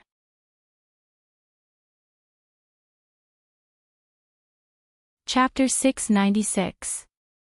James, the project for Animal Supermarket is done. You'll be the director from now on. Hearing Steven's words, James was overjoyed. Aw. Thank you, Mr. Steven. James had been admiring Steven for the past few days. He'd thought that he'd learned enough, but now he realized that the gap between him and Steven was too huge. He'd been with Steven the whole time, but he couldn't tell that Steven had hidden tricks in the movie. The truth also proved that Steven was unparalleled in strength. Don't thank me, thank Chen, Steven said. Chen fought for this opportunity for you. Yes, I'll thank Chen personally. This was his first time as the main director. He'd obviously pay extra attention and be serious. As a commercial director, the box office was still the deciding factor. Steven didn't need to say much. James was still his assistant. Chen Zhao was also Steven and Rasfa's friend, so James didn't dare to underestimate him. Of course, he was also one of the contributors to See Detective. But his presence was also the lowest. After all, people would only remember Steven. Steven was the biggest star of the movie. No matter if it was the male or female lead, none of them could outshine Steven. Speaking of which, almost all the main characters in the movie had hit the jackpot. Especially Yafin. She'd gone from a C-list actress to a box office record holder. To be honest, even Yafin didn't expect it. She still remembered that Chen Zhao was the one who'd recommended her. Otherwise, she definitely wouldn't have become the female lead in Steven's movie. Over the past few days, she'd also entered the ranks of A-list actresses. She didn't need too many movies. Just this one was enough. When the movie had first been released, she'd been criticized badly. They said that she'd ruined Steven's movie, but for some reason, they said that her acting had a deeper meaning. Actually, she didn't know what she'd acted either. But in just one night, she had become an actress with great potential. What happened to being a vase? Right now, Chen Zhao was swallowing a key. What's wrong? What's wrong? As soon as Chen Zhao swallowed the key, he'd feel nauseous and immediately spit it out. Could he only swallow the key for the first time? Do I have to think of another way to get the other keys? Chen Zhao had a headache. Swallowing the key was the weirdest way he could think of. The result was really effective. Could it be that the other keys also had to be obtained in such a strange way? However, Chen Zhao had always been suspicious. What was the use of the first key? First of all, after using the first key, his body's resistance to damage had increased significantly. Secondly, he could breathe underwater. However, he had no idea what to do when he was alone. Chen Zhao suddenly remembered. Eris was now equivalent to half of the Witch Society's library. Perhaps she had more memories of the key. Chen Zhao drove directly to the headquarters of the supernatural organization. However, when he arrived at the headquarters, he realized that everyone was gone. Only Aduz was guarding the door. Aduz, where did they go? Guild leader, they've gone hunting with Gaia. Hunting? What the hell? Did the supernatural organization have any activities that he didn't know about? It's Mr. West's rule. In order to train everyone's combat ability, everyone has to have a certain number of missions and mission success rates every month. Every time they go out on missions, Gaia's success rate is the highest, so they like to hunt with Gaia. Wasn't this just finding a big shot to suck up to? Of course, Gaia's combat ability was great. She was a battle maniac. Chen Zhao had met her when she'd beaten him up. As for the others, Chen Zhao knew them well. If something happened, they'd retreat regardless of whether they could handle it or not. This was their habit. If they were always by Gaia's side, when would they be able to take charge? If they encountered danger, either Gaia or Chen Zhao would do it. Of course, Chen Zhao didn't want this to happen. After all, he was here to be the guild leader, not a fighter. An hour later, everyone returned. Gaia was still injured, but the others were unharmed. Hey, Chen, you actually came to the headquarters today, Gaia greeted Chen Zhao. Chen Zhao looked at Gaia's injuries. What did you encounter? Guild leader, we encountered a very powerful magical creature, West said quickly. And then? We fought it together. West's voice became softer as he looked at Gaia. Chen Zhao looked at Gaia. Is what he said true? Did they really help? Yes, they helped a lot. Gaia was integrating into the group now, so she didn't want to be ostracized. Oh, how's your preparation for that thing? The thing Chen Zhao was referring to was the treasure hunt at sea. Gaia thought for a moment and said, Chen, I still want to become stronger. Oh. You don't have confidence in yourself. I've been following them for the past few days. I realized that even normal situations are too late for me. For example, the magical creature we encountered today. I tried my best but still couldn't defeat it, so I don't know if we'll encounter more trouble at sea. I don't want to be a burden. If I'm just a burden, I'd rather not go. Actually, it wasn't that the other members were sucking up to him. It was just that Gaia had to go every time and take the initiative to fight. Sure, I'll wait for you. Chen Zhao nodded. Gaia's words made sense. They would most likely encounter supernatural powers during this treasure hunt. So, Chen Zhao felt that Gaia indeed had to become stronger. Regardless of whether they could find the treasure, at least they wouldn't lose their lives. Alice, do you have any key-related magic books in your brain? Search for key. Chen Zhao looked at Alice. Is this a search engine? Search results. We found 1,300 pieces of information related to the key, Alice replied. What about key-related magic books? Search results, key, magic books, search results, 326 books related to keys have been found. Get them all out. I need some information. Ah! Alice screamed. Guild leader, are you going to kill me? Why?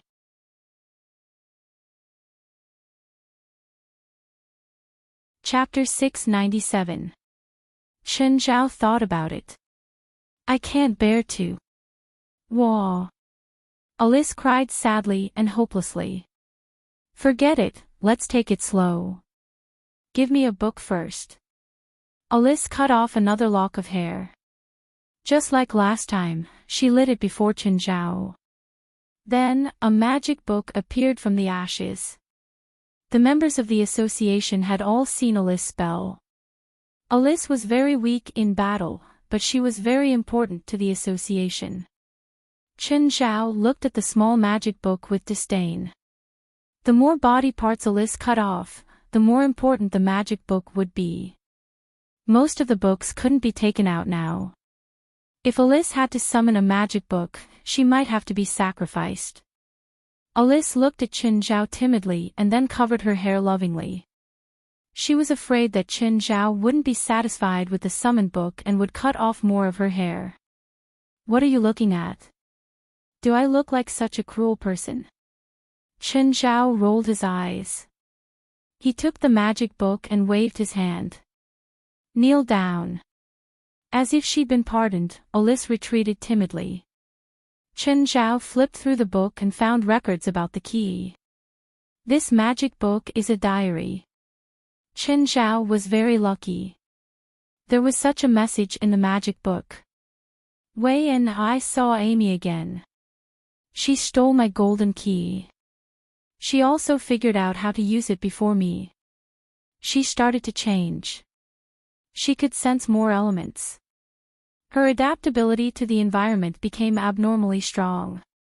Even though I defeated her once again and threw her into the abyss, it was impossible for me to defeat her. I thought I killed her, but 15 years later, she climbed out of the abyss again. She became someone I didn't know.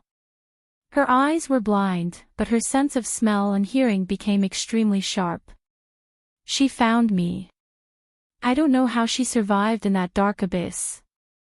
But I know it must have something to do with the golden key.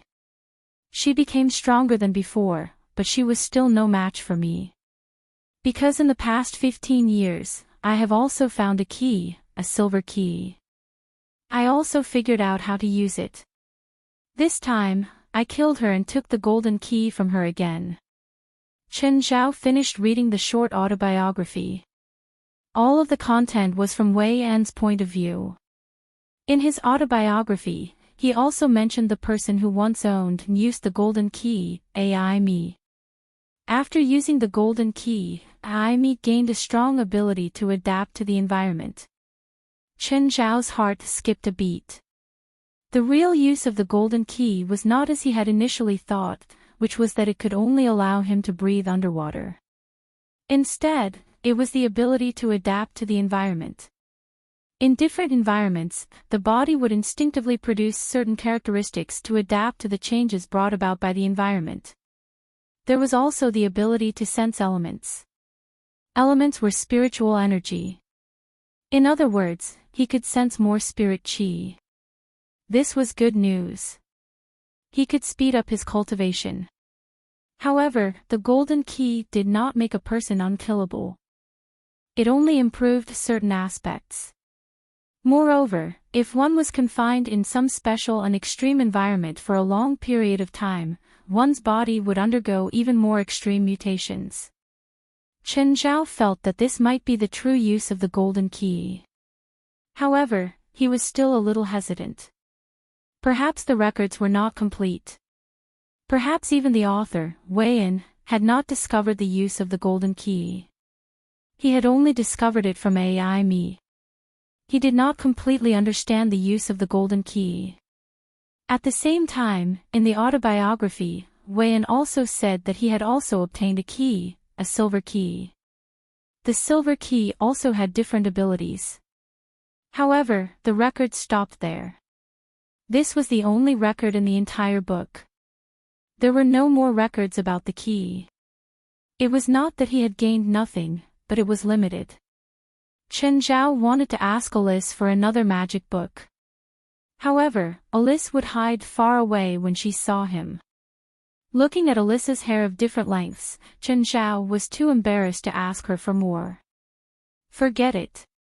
He would ask her for a magic book when her hair grew longer. Alice, don't run. I don't want your hair. Hearing that, Alice heaved a sigh of relief. President, what's wrong? Keep this bottle of hair tonic. Take good care of your hair. What do you mean? After all that talk, you still want my hair. Alice was so anxious that she was about to cry. If not for the fact that I can't beat you, I really want to die with you. Counseling Center, hello, ladies, it's your turn. Which one of you wants to go in first? The nurse walked up to Charlotte and Cindy. We'll go in together. We both have the same problem, Charlotte answered.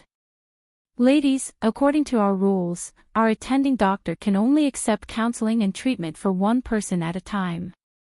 Charlotte only glanced at the nurse coldly. The nurse's research suddenly lost its color. Let's go in, Charlotte said to Cindy beside her. Margaret was waiting for the next patient to come in, but when the door opened, she realized that two people had come in. Ladies, is there anything I can help you with? Margaret didn't understand why her assistant would let them in. However, since she was already in, she quickly adjusted her attitude. She did not shut the two out. Instead, she had an attitude of, since they were already here. Doctor, there's a voice in our heads that keeps going back and forth. Is there any way to make it disappear?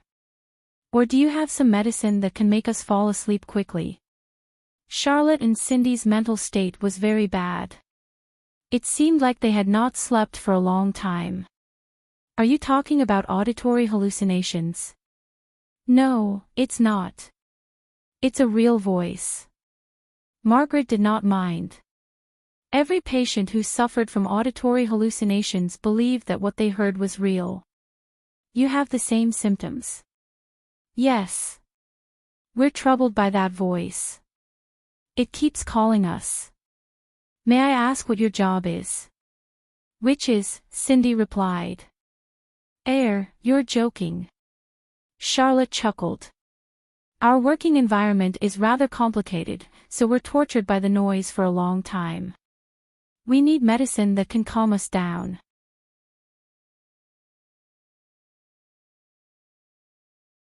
Chapter 698. Mr. Stephen, what's your next plan? Plan. I'm waiting for my share of the box office to arrive, then I'll go to Mara's supermarket in Sacramento and buy their bottle of Daydream worth $100 million. There was an uproar. Everyone stared at Stephen in disbelief. Some people did not know what Daydream was. Someone next to them immediately explained. In fact, when Mara's supermarket launched the $100 million bottle of Daydream, it caused quite a stir. But the news left as quickly as it came. It did not cause too much of a stir. Most people thought that this was a publicity tactic by Mara's supermarket to please the public. No one really believed in the so-called $100 million wine. No one would really buy it. But now, Stephen was the most famous director in Hollywood. Even some legendary directors, who had been deified, were now saying that they wanted to buy the $100 million bottle of wine. It was definitely explosive news. Mr. Stephen, do you really believe that Mara's supermarket can have $100 million wine? Most of the people were skeptical about this. For most of the reporters, $1 million or even $100,000 wine was unimaginable. After all, they would never be able to taste their salaries. As for the $100 million wine, it was even more ridiculous in their eyes. Mr. Stephen, how much of the box office revenue will you get this time? This was also what people were curious about. As a legendary director, how much could he get from the box office? Actually, my share of the box office is not much, just 5%, Stephen said with a smile. Unlike most directors, he wouldn't avoid talking about his salary. No one would think that he was asking too much if he said any price. Besides, Stephen's salary was not high in this movie. A 5% share of the box office would be a joke to most film companies. Almost every first-rate director was entitled to such a share of the box office. Compared to Stephen's performance and ability in his own movies, a 5% share of the box office was definitely worth it. Stephen had stated his salary publicly to put pressure on PLM Films. If you know what's good for you, hurry up and give me your share of the box office earnings. Although Stephen and Rasfo were good friends, in terms of profit, Rasfo was a true capitalist, a vampire. Most of the time, film companies would deliberately delay or even skimp on remuneration, relying on their size and status. In particular, the bigger the company, the more sinister their methods were. For a director of Stephen's caliber, the 6 major Hollywood studios wouldn't dare to skimp on his salary. If it had been some other small directors, they would have dragged it on as long as they could and deducted as much as they could. These small-time directors were often angry, but but they did not dare to say anything. However, I've been drooling over that bottle of Daydream for a long time. Stephen said seriously, because I know where that bottle of wine came from. Unfortunately, I can't get it, so I just hope that I can save enough money to buy that bottle of wine. Stephen actually didn't plan on buying the bottle. He was returning the favor by promoting Qinzhao and Mara's supermarket. After all, Qinzhao had done him a great favor this time. He naturally hoped that he could help Qinzhao as well. Now that Stephen was in the limelight, his words often represented the truth. The reporters were all stunned. Was that bottle of wine really worth $100 million? Was there some secret that they didn't know? After the interview, all the major media outlets rushed to report it. $100 million wine, a wine even the best director in the world can't drink, the origin of Daydream, the mysterious Daydream. All of a sudden, Mara's supermarket was filled with people. Everyone wanted to see what the bottle of wine that was worth $100 million looked like. However, Daydream was placed in a glass enclosure. There was a 5-meter-wide fence around it and 4 security guards stood at the 4 corners. No one could approach the bottle casually. They could only look at it from afar. Winnip couldn't believe that the great director, Stephen, would personally support her supermarket. When he was interviewed by the media, he even mentioned her supermarket's name. Winnip didn't seem to have given Stephen any advertising fees, right? Last time when Daydream was born, there was some news. But most of the news was bought by Winnip herself. Thus, her influence was very limited. In just 2 days, the popularity died down. But this time, it was different. Stephen personally mentioned Mara's supermarket and Daydream. Now, everyone in America was in an uproar. Everyone wanted to see the expensive wine. Stephen's influence was definitely not limited to just the entertainment industry. His influence had seeped into every level. Any one of his words would have a huge impact. This also brought a lot of traffic to Mara's supermarket. Even though most of them just wanted to see Daydream. But the most important thing for a supermarket was the traffic. This was a real benefit. The supermarket sales even multiplied. There were even people who flew thousands of miles from other places to Sacramento just to have a look at the sky-high prices of wine. As a result, Mara's supermarket's brand value increased greatly. It even became a famous attraction in Sacramento. Hello, Ms. Winnip. Hello, Mr. Alton. Winnip hadn't expected the mayor of Sacramento, Alton, to come to her. Ms. Winnip, I have something to discuss with you. Please go ahead. You know that Sacramento has always been in a very awkward position. Although it's the state capital of California, in terms of resources and location, it can't compare to San Francisco or Los Angeles. The tourism industry has never had a chance to develop, so I want to discuss with you about Sacramento's tourism industry. What does this have to do with me? Winnip asked. Although he was the mayor, Winnip wasn't afraid of him at all. Her Mara's supermarket was a huge taxpayer in Sacramento. At the same time, the supermarket solved the employment problem of thousands of people. Thus, even the mayor had to be polite to her. I want to use your supermarket's wine and Daydream as a tourism theme and hold an exhibition.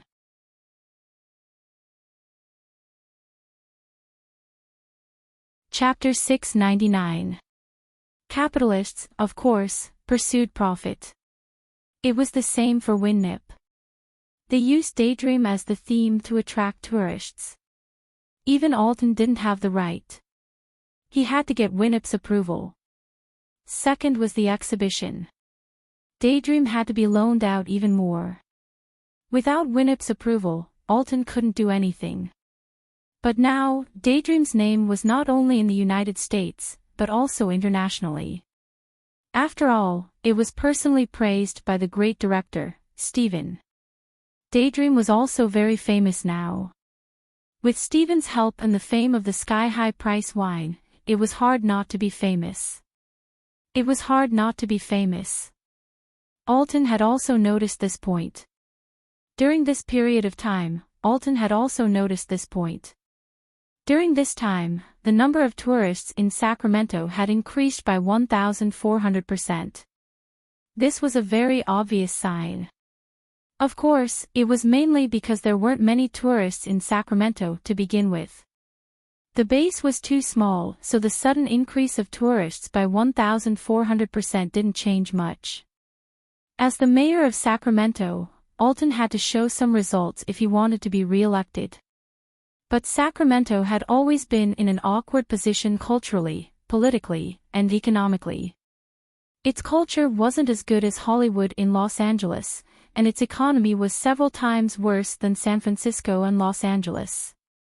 And politically, although it was the capital of California, most people didn't know. Everyone even thought that San Francisco was the capital of California. This was very awkward. The city government had always wanted to show Sacramento's position. But the effect was very poor.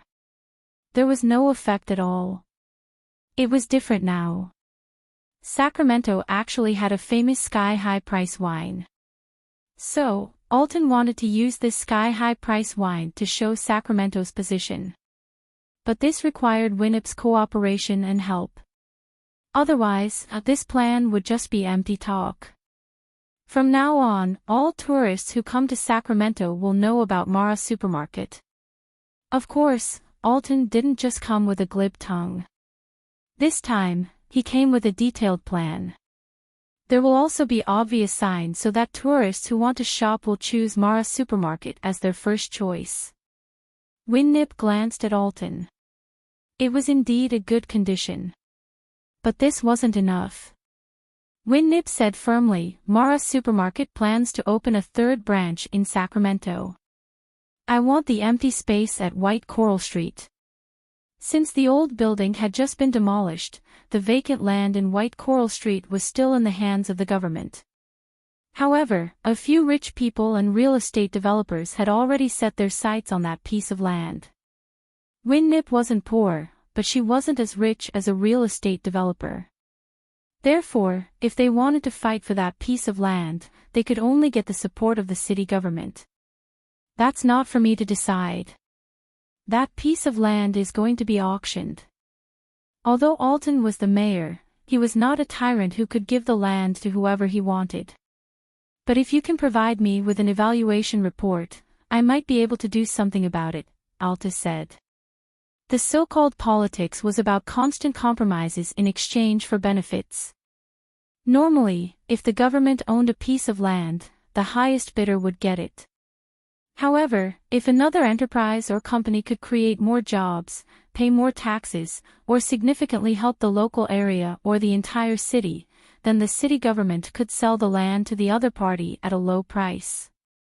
How confident are you? 60%, no, 70%, Alton said. Let me think about it, WinNip said. Actually, she also wanted to discuss with Chen Zhao. Daydream wasn't actually her personal property. According to their initial verbal agreement, Daydream would be lent to WinNip. WinNip would use it to increase the supermarket's reputation and customer flow. Chen Zhao would try his luck to see if anyone was willing to buy the wine. Now that WinNip wanted to use it as a city symbol, it would definitely exceed the scope of their initial agreement.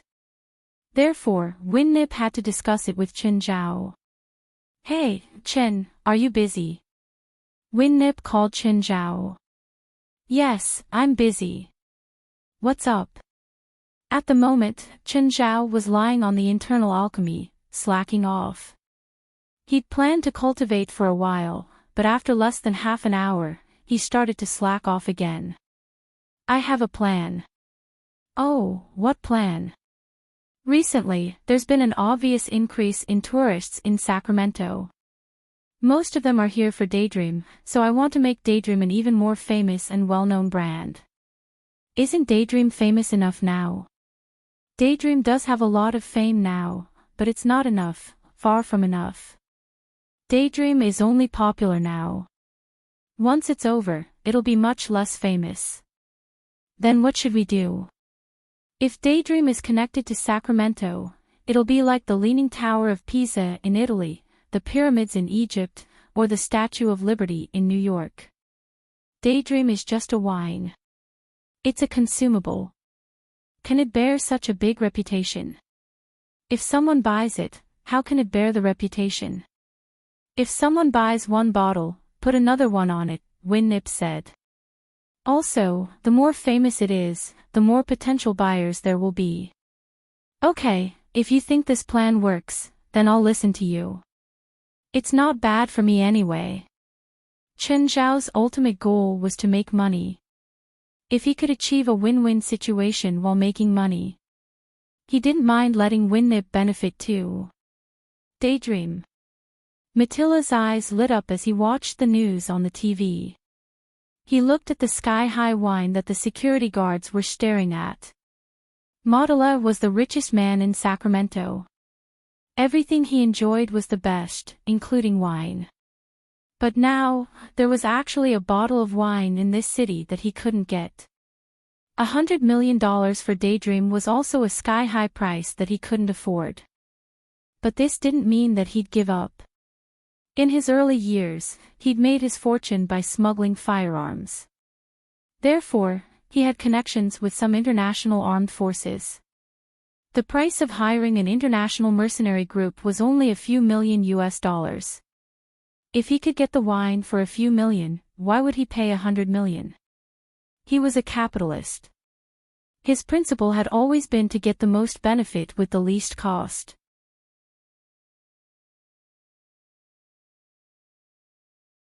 Chapter 700. Chen Zhao could clearly feel the increase in his magic power. Even if he was slacking off like this. This was mainly reflected in his increased cultivation speed. In the past, it would take him more than 10 minutes to finish one breath. But now, he could do it in a few minutes. This was the benefit that the golden key had given him. He was more sensitive to spiritual qi. However, there was no standard for magic power. Even if there were levels, they were set by Chen Zhao himself. There were 5 levels, A, B, C, D, and E, but Chen Zhao's magic power had long surpassed the levels he had set.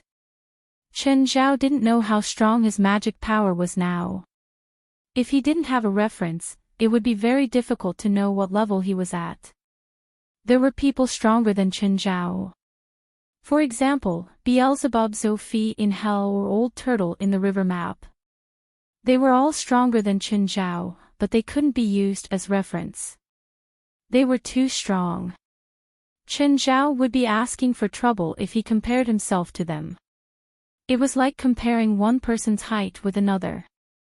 However, if one wanted to compare one's height with a towering tree or even a mountain, it would be like comparing one's height with another. Such a comparison was meaningless.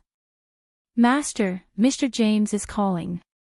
Just then, the butler's loudspeaker informed Chen Zhao that he had an incoming call. Chen Zhao swam back to shore and had the butler call James back. Hey, James, what's up? Chen, I'm here to thank you. Thank you for helping me ask Mr. Rasfe. I'm now the director of Animal Supermarket. You're welcome. I only said it once. Chen Zhao didn't expect James to really be the director of Animal Supermarket. Chen Zhao had almost forgotten about this. He'd thought that his words wouldn't be of much use. After all, he was an absolute amateur in this area. If it was just an unimportant role, he might be able to help. But this was the director. His words probably wouldn't be of much use. Mr. Chen, are you interested in playing a role? Any role is fine. James paused and added, maybe not if it's the main character. I don't have that much power. James was still a newcomer, even though he wasn't young anymore. But in the directing circle, he was indeed a newcomer. Is there anyone who died a horrible death? I want to play someone who died a horrible death, but it shouldn't take more than a minute. If it takes more than a minute, it might take a long time to film. Yes. James didn't even need to think. What was so difficult about that? If Qin Zhao had asked for a second or third man, it would probably take a while. But a minute of footage was not a problem at all. They just had to modify the script a little, or they just had to add a new character. If you're free, you can come over and pick a character. When? The crew and I are auditioning here today. You can come over if you have time. I'm bored now. Give me the address. Just then, Steven's call came. Steven's tone had been much more relaxed recently. It was completely different from the previous few months of oppression. He would call Qin Zhao every other day to harass him. Chen, what are you doing? I'm going to James's crew. I heard he's auditioning for actors. Aw. Are you going to star in a James movie? Last time, I asked you to be a guest star in my movie and you rejected me. Why are you acting in a James movie now? Am I not as close to you as I am to James? Fuck, why are you being jealous? I'm just killing time. Maybe I'll change my mind when the actual shooting starts. Then I'll go join in the fun. Steven was clearly bored out of his mind recently. He had never acted in a movie before. When Qin Zhao arrived at James's crew, he realized that it was already filled with people. In any case, they were all unfamiliar faces, men, women, old, young, and even children. Just as Qin Zhao was about to walk in, someone stopped him. Buddy, line up, okay. The fat guy pulled Qin Zhao back. I know the director. Fuck, I know the director too. Go line up. The guy's coarse voice made everyone look at Qin Zhao. Don't embarrass Asians. Qin Zhao touched his face. Was my face big enough to represent all of Asia? Fine, I'll line up then. Buddy, that's right. I heard that this director is Mr. Steven's personal assistant director. The fat guy patted Qin Zhao's shoulder. Anything that had anything to do with Steven would become a hot topic. Even Steven's assistant director was now in high demand. Even though James was still a newcomer in the directing circle, he was still very popular with Steven's assistant director title. These people might not know James, but most of them were here for Steven. They felt that they might meet Steven and be chosen at first sight. Of course, even if they knew that the possibility was very slim. Buddy, which role are you here to audition for? The fat guy asked. Usually, when a crew announced auditions, they would also release some scripts, lines, and roles. Then, the actors would choose their own roles and prepare. Qin Zhao shook his head. I don't know. We'll see. You can't do this. It's not professional at all. I'm just here to play. You can't do this either. Since you've decided, you have to be serious and do your best. Qin Zhao looked at the fat guy speechlessly. As long as you're happy. More and more people came for the auditions. There were already 40 to 50 people outside. Qin Zhao had to admit that Steven's name was really useful. Just then, someone walked out and pointed at the first 20 people in the line. Come with me. Let's go. It's our turn. The fat guy patted Qin Zhao's shoulder. The auditions now were all for small roles, so they weren't auditioning one by one. They were basically piled up in a large tent and let the director and the audition director take a look first. Then, the unsuitable ones would be picked out and the suitable ones would enter the audition. Qin Zhao and the fat guy were quite lucky. They passed the first round easily. Of course, the so-called easily meant that the audition director took a look at them. The passing rate was 50%. Qin Zhao and the remaining dozen people entered the tent. James and a few other role directors and audition directors sat on the side.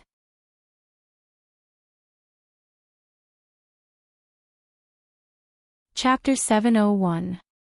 Chen Zhao glanced at the fatty. Why did he feel like the guy was even more nervous than him? Do you need a tissue? Chen Zhao took out a tissue. Sure, it's a bit hot today. The fatty wiped his sweat. Chen Zhao stuffed the entire pack of tissues into his hands. Come up, the casting director called, pointing at the fatty. The fatty secretly mustered his courage and walked up the stage. Then he bowed to James and the others. Hello, director. I'm Guilu, 30 years old. I'm auditioning for a supermarket cashier role. As he spoke, the plump Guilu began to perform without any physical objects. Just like that, Guilu expressionlessly did the cashier's actions. He scanned the code, took the money, and gave the change. Okay, this one works. James nodded. The other two casting directors nodded as well. Hearing James' words, Guilu perked up. After bowing, he ran back to his seat excitedly. How is it? Isn't it easy? Joy had to be shared with someone. Guilu was sharing his joy with Chen Zhao right now. There are 5 supermarket cashier roles, Guilu said in a low voice. You can learn from me later. You can definitely do it. In fact, the actors who followed Gu Ai onto the stage also imitated him after seeing Gu Ai's performance. That asterisk shoal, Guilu said angrily. He actually copied my method. I didn't agree. He's plagiarizing. Chen Zhao rolled his eyes. How could someone plagiarize something like this? I curse that he can't pass. Guilu's curse seemed to be working. One of the casting directors shook his head. He's not creative at all. This one won't do. Next. Seeing that the actor didn't pass, Guilu clenched his fists tightly. I told you. This kind of uncreative, plagiarizing asterisk shoal can't become a real actor. Chen Zhao glanced at Guilu. You told me to copy you earlier. But then Guilu looked at Chen Zhao with a worried expression. This is troublesome. My method just now isn't working. You have to think of something yourself. Don't worry. I'll definitely pass. Chen Zhao patted Guilu's shoulder. This fatty wasn't bad. This was the first time they had met, and he actually knew how to care about her. It's not that easy. This is a movie with a medium investment. Every character is very important. Gu Ailu said, even if it's a minor character, if they can't display their own characteristics, they will still be eliminated. Chen Zhao still had that nonchalant attitude. Gu Ailu continued to teach Chen Zhao. You need to put away your sloppy attitude. If you want to be an actor, you need to take your job seriously. Guilu continued, do you know Vincent? Who? Vincent. Chen Zhao was stunned. Was this guy famous now? 2 days ago, Vincent had called him to thank him. Although Vincent only played a role in director Steven's movie for less than 5 minutes, he brought the role to life. Just this role alone contained too much information. It also made Vincent a popular star. Before this, he was just a taxi driver.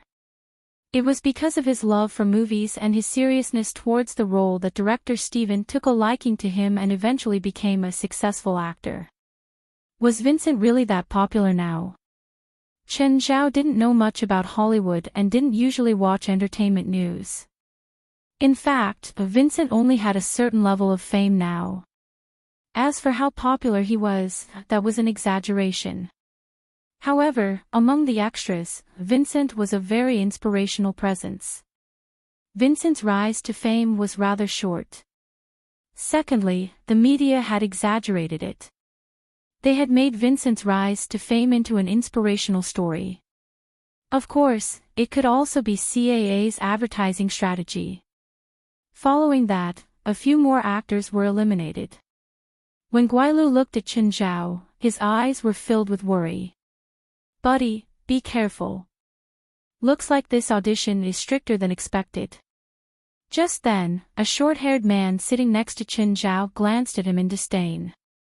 This guy isn't an actor at all. He definitely won't have a chance.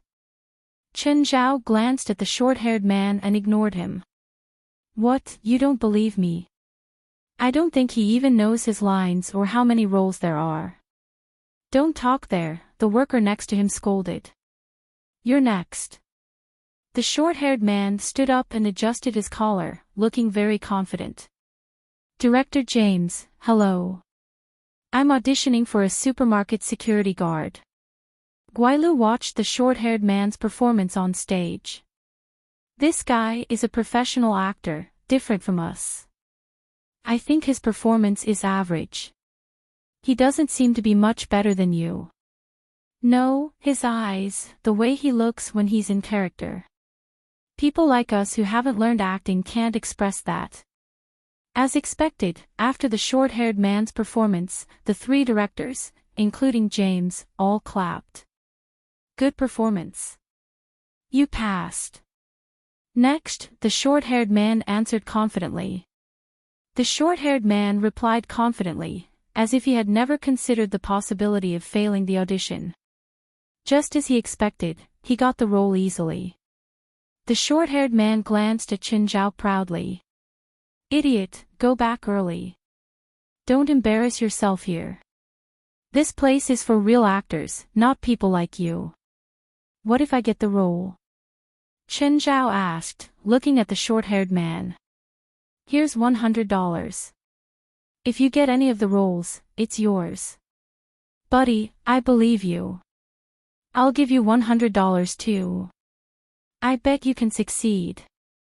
Guilu gritted his teeth and took out the money. Just then, the worker pointed at Chen Zhao. It's your turn. I bet you can't get the role too. Chen Zhao gave the worker the finger and walked onto the stage.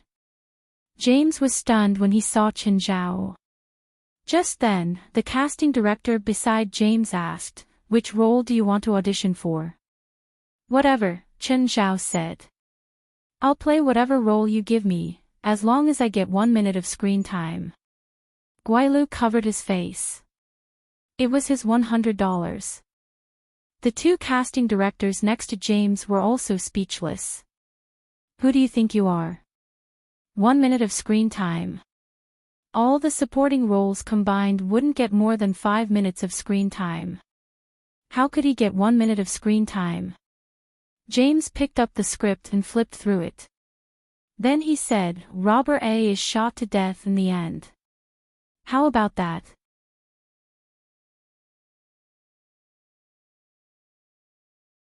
Chapter 702. Everyone followed his gaze.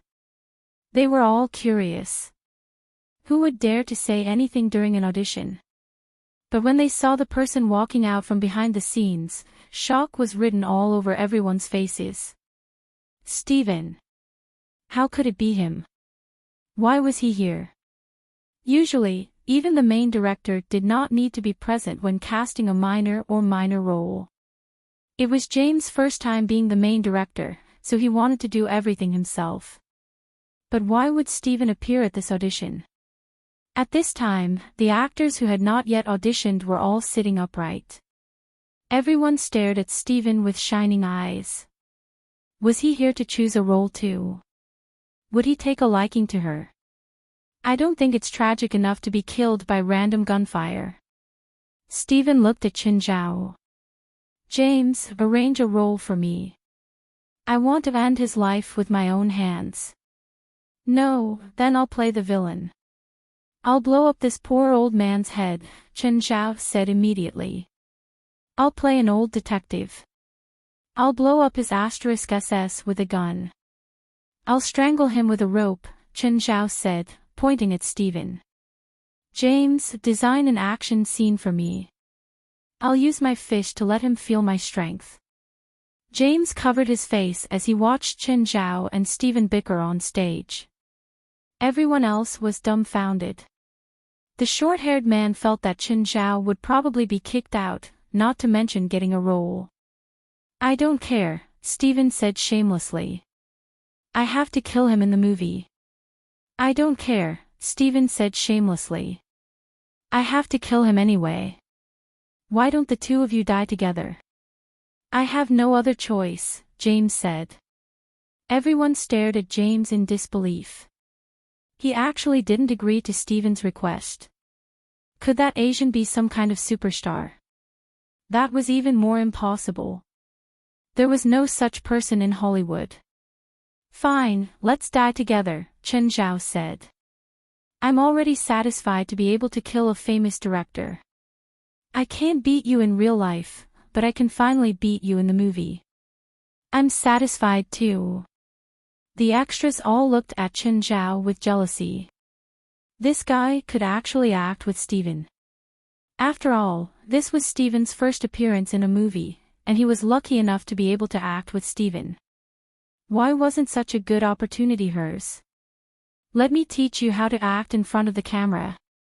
You're a good director, but that doesn't mean you're a good actor. You might not even be as good as me. At this moment, the extras felt like killing someone. Who cared if Steven could act or not? Even if he acted like a pile of shit, people would still be willing to watch. Being able to interact with Steven in the movie would definitely attract more attention. This was a good opportunity to become famous. Chen, Mr. Steven, can you come down first? The audition is still going on. Chen Zhao and Steven didn't want to steal the show, so they sat on the seats next to them. The surrounding actors instantly tensed up, not even daring to breathe loudly. Nice to meet you. This is my new friend, Guilu. Then he pointed at Steven. I don't think I need to introduce this guy, right? Mr. Steven, hello. If you have any roles in the future, you can find him. He's a very professional actor, Chen Zhao said. Are you trying to make him a second Vincent? Steven asked, chuckling. Everyone was shocked and stared at Chen Zhao in shock. Could it be that Vincent, who was known as the strongest passerby king and had played out an unknown story in 5 minutes, was made by this man? I don't have that ability.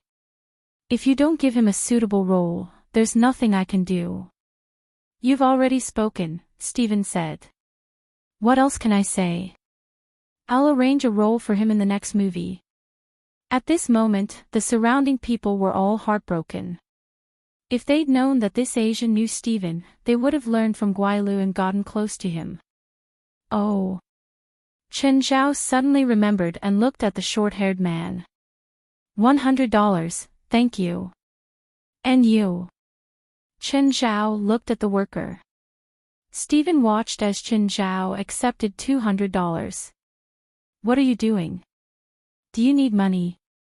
No, I want to bet. The short-haired man looked bitter. Chen Zhao glanced at him. If Steven found out, he'd definitely lose his role. You *Shoal, aren't you embarrassed? I won the money fair and square. What's there to be embarrassed about? I don't care. You have to act in my next movie, no matter what role you want. My promise last time still stands. You can even be the main character. Everyone was going crazy with jealousy. They'd begged for a role but couldn't. But Chen Zhao could easily act in Steven's movie. Steven even said that he could even be the main character. Indeed, comparing oneself to others was infuriating. Any male lead who played the role of Steven would become famous overnight. Not interested. If I wasn't so free recently, I wouldn't even come to James. Hearing Chen Zhao's answer, everyone wanted to kill him. This was director Steven's movie. How could you reject such an opportunity? Is there something wrong with your brain? Chen Zhao's pursuit was different from theirs. He liked fame and money too. But he didn't like to expose everything about himself under the fluorescent lights. Just thinking about it made Chen Zhao scared. Moreover, a main character in a movie would take at least 4 to 5 months from the beginning of filming to the end of publicity. It was fine to play a small role occasionally, but he'd rather die if he had to stay in the crew all the time. Guailu, I'm leaving now. See you if there's a chance. Aw. Bye. Chen Zhao and Steven stood up to leave. Just then, Steven suddenly stopped. Oh, aren't you going to give me your contact number? Aw. Sorry. Guailu had thought that Steven was just being polite. He didn't think that Steven would really ask for his contact number. The short-haired man was very upset. He'd been mocking him earlier. Now that he'd been kicked in the face, it was easy to imagine how unhappy he was. Chen Zhao and Steven's roles were also decided. Chen Zhao would be a bandit and Steven would be an old cop. They'd be outside the main battlefield. There were a dozen scenes in total. After entering the main plot, they'd have to fight from beginning to end.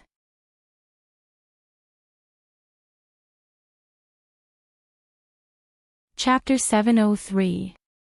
Chen Zhao and Steven were about to walk out of the studio when three people walked in. The one in front was Yafen. She was still dressed sexily and had two assistants behind her. Hi, Chen. Under everyone's gaze, Yafen opened her arms and hugged Chen Zhao passionately. Everyone's eyes widened. She was so many people's goddess. Now, she was hugging Chen Zhao so passionately. Then, Yafen hugged Steven too. Mr. Steven. Why are you here? Steven looked at Yafen in confusion. Ever since the movie had been released, Yafen had naturally received more attention as the female lead. Her status had also soared from the bottom of the B-list to the A-list actresses. If she participated in James' movie, she would definitely be the female lead. However, this was only an audition for a secondary role. With her status, she couldn't participate in this kind of audition. I want to ask James for a role, Yafen said, smiling. She hadn't come here without a reason. She'd heard that Chen Zhao and Steven were here, so she'd come. She had a mole in James' crew. A smart woman like her wouldn't get carried away. Even though she'd become famous overnight, her status was still unstable. So, she needed to continue strengthening her position in Hollywood. What did she have to do to strengthen her position? It was simple. Continue hugging people. Of course, she didn't need to lower her head to any role like before. Now, there weren't many people who could provide her with benefits. But Steven was definitely one. No one could say no to him. But it wasn't like she didn't have any. For example, her other backer, Chen Zhao. It could be said that she'd completely relied on Chen Zhao's help to become famous. If Chen Zhao hadn't recommended her to Steven, she probably wouldn't have her current achievements. So, when she heard that Chen Zhao and Steven were going to make a cameo in James' movie, she'd directly come to recommend herself. As the director, James was also happy to give Yafen a cameo role. After all, Yafen had a lot of box office appeal now. Even a cameo role would bring her some profits. James, I want to act as a couple with Chen. James rolled his eyes. Yafen, Chen's the villain. Then we'll be thieves. Fine, as long as you're happy. The group of extras all looked envious. Where did that man come from? Steven and Yafen were actually fighting to act with him. They were either rivals or lovers. Regardless of whether it was Steven or Yafen, one of them would be enough. Where are you going now? Don't follow me, Steven said. It's a men's party. Yafen was a sensible woman. Since Steven didn't allow her to follow, she wouldn't ask for trouble. All right. Don't show up in front of me again. I know you're all fake. Norma yelled. The two maids beside Norma were confused. Had they done something wrong? Miss, are you talking to us? No, it has nothing to do with you. Get out of my sight. I told you, I won't believe you. Norma screamed frantically. Just then, Prague walked over. Prague waved his hand and dismissed all the servants. Norma, what's the matter? Are you okay? Norma frowned. Prague, when did you come? I just arrived. I'm tired. You can go back. Norma, I'm here to discuss our marriage with you. Norma, I like you. Let me take care of you for the rest of your life. Prague walked up and held Norma's hands. Norma tried but couldn't pull her hands out. I'll think about it, Norma replied. Prague stared at Norma. No one could see his expression. His eyes flickered with uncertainty. He opened his hand slightly, as if he was going to strangle Norma's neck. But Norma couldn't see anything. After a moment of silence, Prague put down his hands. Norma, I feel that you're rejecting me. Can you tell me why? Did I do something wrong? No, you're great. Even Prague could hear Norma's perfunctory tone. This made Prague even more displeased. He had done everything, but he still couldn't get Norma's approval. Let's eat together. No, I don't want to eat yet. Norma leaned on her cane and left alone. Norma instinctively rejected Prague. A woman's intuition was very sharp. Especially a woman like Norma who couldn't see. She had always been the kind of person who was extremely rational. She didn't know when she started to notice it. She just didn't like Prague. She even rejected him. Norma's unapproachable attitude made Prague even more displeased. These days, some strangers appeared around him. They seemed to be spying on him. If Norma didn't send them, then it must be that uncle of hers. Prague wasn't sure how he gave himself away. So, he didn't have much time left. He had to act as soon as possible. He couldn't waste any more time. Prague took out a small glass bottle. After he opened the lid, a faint aroma floated out. Norma's footsteps suddenly stopped. Figures appeared in front of her again. Norma, are you okay? Prague knew that the hallucinogenic drug was working. He immediately pretended to be concerned and went forward to help her. But what greeted him was Norma's cane. Without any warning, Norma waved the cane towards Prague's face. Ah! What are you doing? Prague covered his face in pain. It's you. It's all your fault. Everything, it's all your fault. Norma roared hysterically. I knew it. I didn't notice you every time you came to me. I didn't even know when you were by my side. But just now, I smelled that aroma. Prague's eyes darkened. Norma, what nonsense are you talking about? Just then, a maid walked over. Prague glanced at her. Miss Norma is acting up again. Bring her back to the room. The maid nodded slightly. Yes, Mr. Prague. Go away, all of you go away. Norma wanted to break free from the maid. But the maid was much stronger than her. She couldn't resist at all. Miss, you need to behave. The maid's voice rang in Norma's ears. You're in cahoots.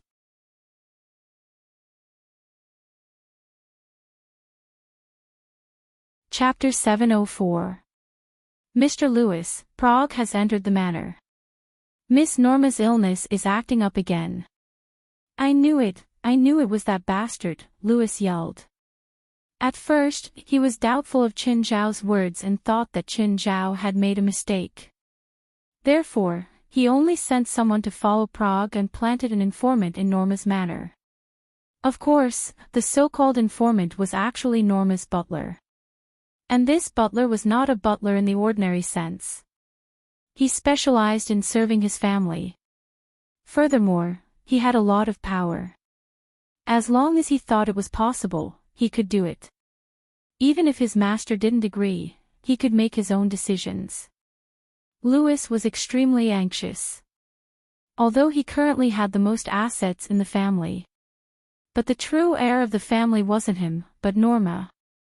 Norma was the most important heir of the family. Even Louis served Norma. It seemed that Chen Zhao's guess was right. There was indeed something wrong with Prague.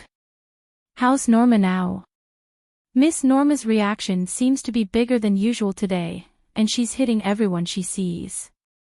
Now she's been brought back to her room. You brought it back to your room. Where is Prague now? In Miss Norma's room, too. Just him alone. No, there's also a maid. Louis's heart skipped a beat. He didn't know what Prague wanted to do. But it would be very difficult for him to do Norma any harm at the farm. Unless he was in the manor and had a mole. And who could get close to Norma so easily? It could only be someone in the manor, especially Norma's maid. Bring people in immediately. Hurry up and protect Norma, Louis shouted anxiously. I'll bring people over immediately. The butler was a little anxious when he heard Louis's words. Originally, it was not convenient for him to casually enter Norma's room because of his identity. Now that he heard Louis's words, he immediately noticed. Norma seemed to be trying to attack the maid who was holding her. He had watched Norma grow up, and he recognized Norma's upbringing. Norma would never attack a maid. There was something wrong with that maid. The butler immediately called a few servants over. Follow me. The butler brought them to Norma's room and pushed the door open. He didn't push it away. Break it open. Ah.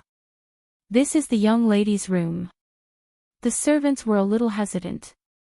Break it open, the butler ordered again. Bang, bang. At this moment, Norma, Prague, and the maid in the room heard the crash outside the door. Prague's expression changed. Oh no, we've been exposed. The maid was still calm. It doesn't matter. It will be exposed sooner or later anyway. What now? Prague asked nervously, then we won't be able to get the Clallam family's wealth. You're after Clallam's property, but I'm not, the maid said calmly. Undine, what do you mean? Are you going back on your word? Prague looked at the maid angrily. I don't mean to go back on my word. If everything goes well, of course I wouldn't mind you getting the Clallam family's wealth. But now that everything is exposed, do you think the plan can still be carried out? Prague's face became even more gloomy, and he shot a cold glare at Undine. If his eyes could kill at this moment, Undine would have been hacked into pieces by him. However, Undine didn't care. She just glanced at Prague. What if they rush in? They won't be able to unless they blow the door open, Undine said calmly. Undine said indifferently. She had been serving in this manor for 10 years. She knew this manor better than Prague. She knew how sturdy Norma's room was. Undine's mentality was much better than Prague's. Even in this situation, she didn't move. Prague was scared to death. What now? What do we do? Tie her up, Undine said, pointing at Norma. What are you doing? What do you want? Norma struggled crazily, but she was still no match for Prague. Prague lay on Norma's body, greedily inhaling her fragrance. Such a sweet smell. Prague's hands started to get naughty. No matter how Norma struggled, it was useless. Undine looked back at Prague. You better finish it in 3 minutes. Otherwise, you better get out of the way now. That door is hard to destroy, but it doesn't mean it's absolutely safe. Prague climbed up reluctantly from Norma's body. He turned back to look at Undine. Undine was holding a dagger.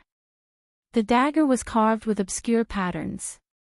Just then, Louis arrived at the manor with his men. What's the situation now?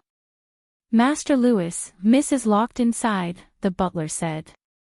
The door can't be opened.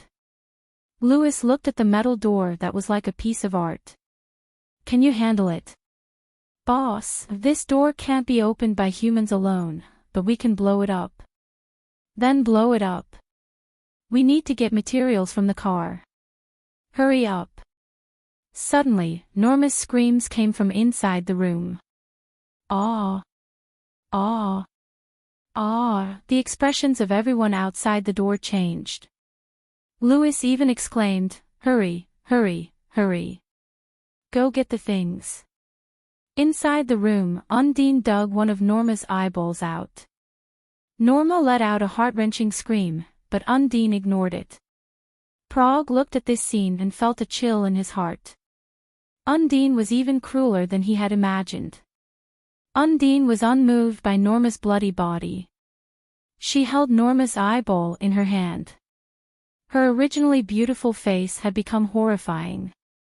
Her eyeball had been dug out without any anesthesia or pain relief. How much pain was this? Perhaps only the person herself knew how painful it was. After digging out the eyeball, Undine didn't plan to stop. He chanted an incomprehensible magic incantation, raised his dagger, and slowly approached Norma's other eye. Boom! Suddenly, the impact of the explosion outside the door knocked Undine off her bed. At the same time, Prague was also knocked over. Undine's reaction was extremely fast. She immediately jumped down from the bed, flipped over, and pulled a lamp rack beside her. A secret door appeared on the wall of the room. Undine directly rushed in. "Wait for me." Prague had just climbed up from the ground. But at this time, the people outside had already rushed in.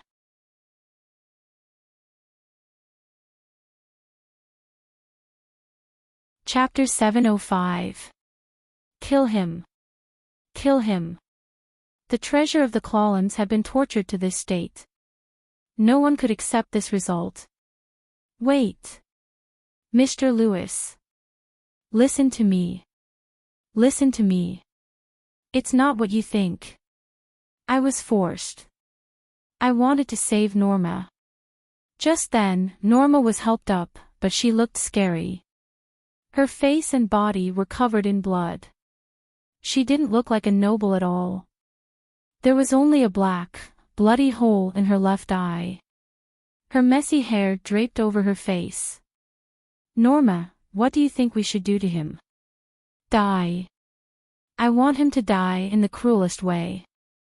Norma didn't hesitate at all. Then, she fainted. A cruel smile appeared on Louis's face. Prague was so scared that his legs turned to jelly. "Norma. Listen to me. Open your eyes and listen to me." Louis walked to Prague. "Did you forget? Even if Norma opens her eyes, she won't be able to see. Butler, take Norma to the hospital." Prague was there, begging and wailing. But everyone in the manor was looking at Prague coldly. Everyone here was Norma's elder. They'd watched her grow up. But now, their favorite child had been killed by Prague. No one would sympathize with him. Everyone here wanted nothing more than to gnaw on his flesh. The butler and Louis waited at the door of the emergency room.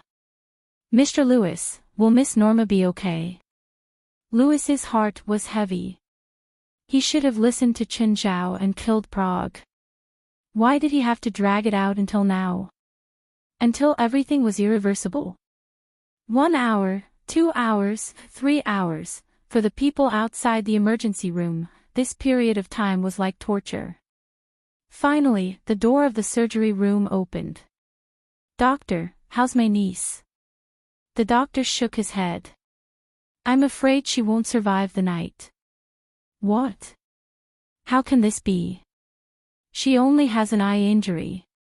How can her life be in danger?" Louis pulled the doctor back. "Did you make a mistake during the surgery? If it's your mistake, I'll throw you into the sea to feed the sharks." "Mr. Louis, Miss Norma's eyes weren't injured. Her entire eyeball was dug out. Her nerves were severely damaged and she was infected with bacteria, causing complications. Her current situation is very dangerous. You should be mentally prepared. After the doctor left, Louis exploded. I'm going to kill him. I'm going to kill him. Is Butler Prague dead? I want to kill him myself. Louis didn't care that there was a doctor here. He lost his mind and roared crazily. However, no matter how angry he was, no matter how much he roared, it was useless. Finally, discouraged, Louis sat in his chair, clutching his head. He kept blaming himself as tears streamed down his cheeks. Mr. Louis, you are so capable. You have a way to save the young lady, right? There are so many good doctors in the world. You must have a way, right? Louis suddenly raised his head and hugged the butler. The butler was frightened by Louis's actions. Louis, on the other hand, exclaimed in surprise, yes, the best doctor. I got it, I got it. The best doctor. Louis hurriedly took out his phone. Hey, Chen, help. Come and save my niece. Chen Zhao glanced at the time. What time is it? Chen, my niece's eyes were dug out. She's in danger. Hurry and save her. Chen Zhao rubbed his eyes. Who did it? Prague and another woman. What's the situation now? They said that her nerves are severely damaged and she's infected with bacteria, causing complications. But I'm in LA now. I'll arrange a plane for you. Fly over immediately. As long as you can save Norma, you can have as much money as you want. Even $10 million. Yes, no problem, Louis answered without even thinking. I'll transfer the money to you now. Don't transfer the money yet. Wait until I get there and see the situation. Chen Zhao nodded. I'll go now. Fei Lai opened her eyes slightly. Are you going out? Yes. A patient is in danger. I need to go out. Okay. Be careful. Okay. Chen Zhao kissed Fei Lai's forehead. Sleep well. Don't tire yourself out. Fei Lai's heart ached for Chen Zhao, especially after that night in New York. After that, he'd slept for more than 2 days. After that, Fei Lai often helped Chen Zhao relieve his stress. I will. After packing his things, Chen Zhao went straight to the airport. When they arrived at the airport, a captain immediately walked up to them. Hello, are you Mr. Chen? Yes, I am. I'm hired by Mr. Louis to take you to New York. Okay. Chen Zhao nodded. Chen Zhao didn't know how much Louis had paid to skip the security checks and board a plane directly. The plane Louis found for him was a Boom Supersonic, a supersonic passenger plane that could go up to 1,400 kilometers per hour. After reaching a certain height, it could go up to Mach 2. The straight-line distance between Los Angeles and New York was almost 4,000 kilometers. Including takeoff and landing, the entire process would only take 3 hours. Louis had put in a lot of effort to get Chen Zhao to New York as soon as possible. When Chen Zhao arrived at the airport, a few more people came to pick him up. They were all arranged by Louis. The journey was smooth and they reached the hospital directly. When Chen Zhao saw Louis, he was talking to the doctor. Where's Ms. Norma now? Chen Zhao asked Louis directly. The patient is in the ICU. She can't see outsiders. The doctor glanced at Chen Zhao. Seeing the medical box on Chen Zhao's back, he guessed that Chen Zhao was probably a doctor too. However, he was very sure of his professionalism. No doctor would be able to help him now. Take me there immediately, Chen Zhao said. And turn off all the surveillance cameras. Sir, who are you? Do you know what you're saying? The doctor looked at Chen Zhao, dissatisfied. Can I see your license? Sorry, I'm an illegal doctor. I don't have the license you said, Chen Zhao said honestly. You don't need to doubt my professionalism, Chen Zhao said honestly. Louis, hurry up and arrange it if you don't want your niece to die. Chen, are you confident? You didn't bring me here from Los Angeles just to doubt me, right? Okay, I'll make the arrangements now. You're tuning into the LoveLore Library YouTube channel. We're so grateful for your support, and don't forget to subscribe to join us on this incredible journey through captivating stories. Your generosity through donations truly makes a world of difference, as it's the primary source of revenue that allows me to expand and enhance this channel for you. Thank you from the bottom of my heart for being a part of this adventure.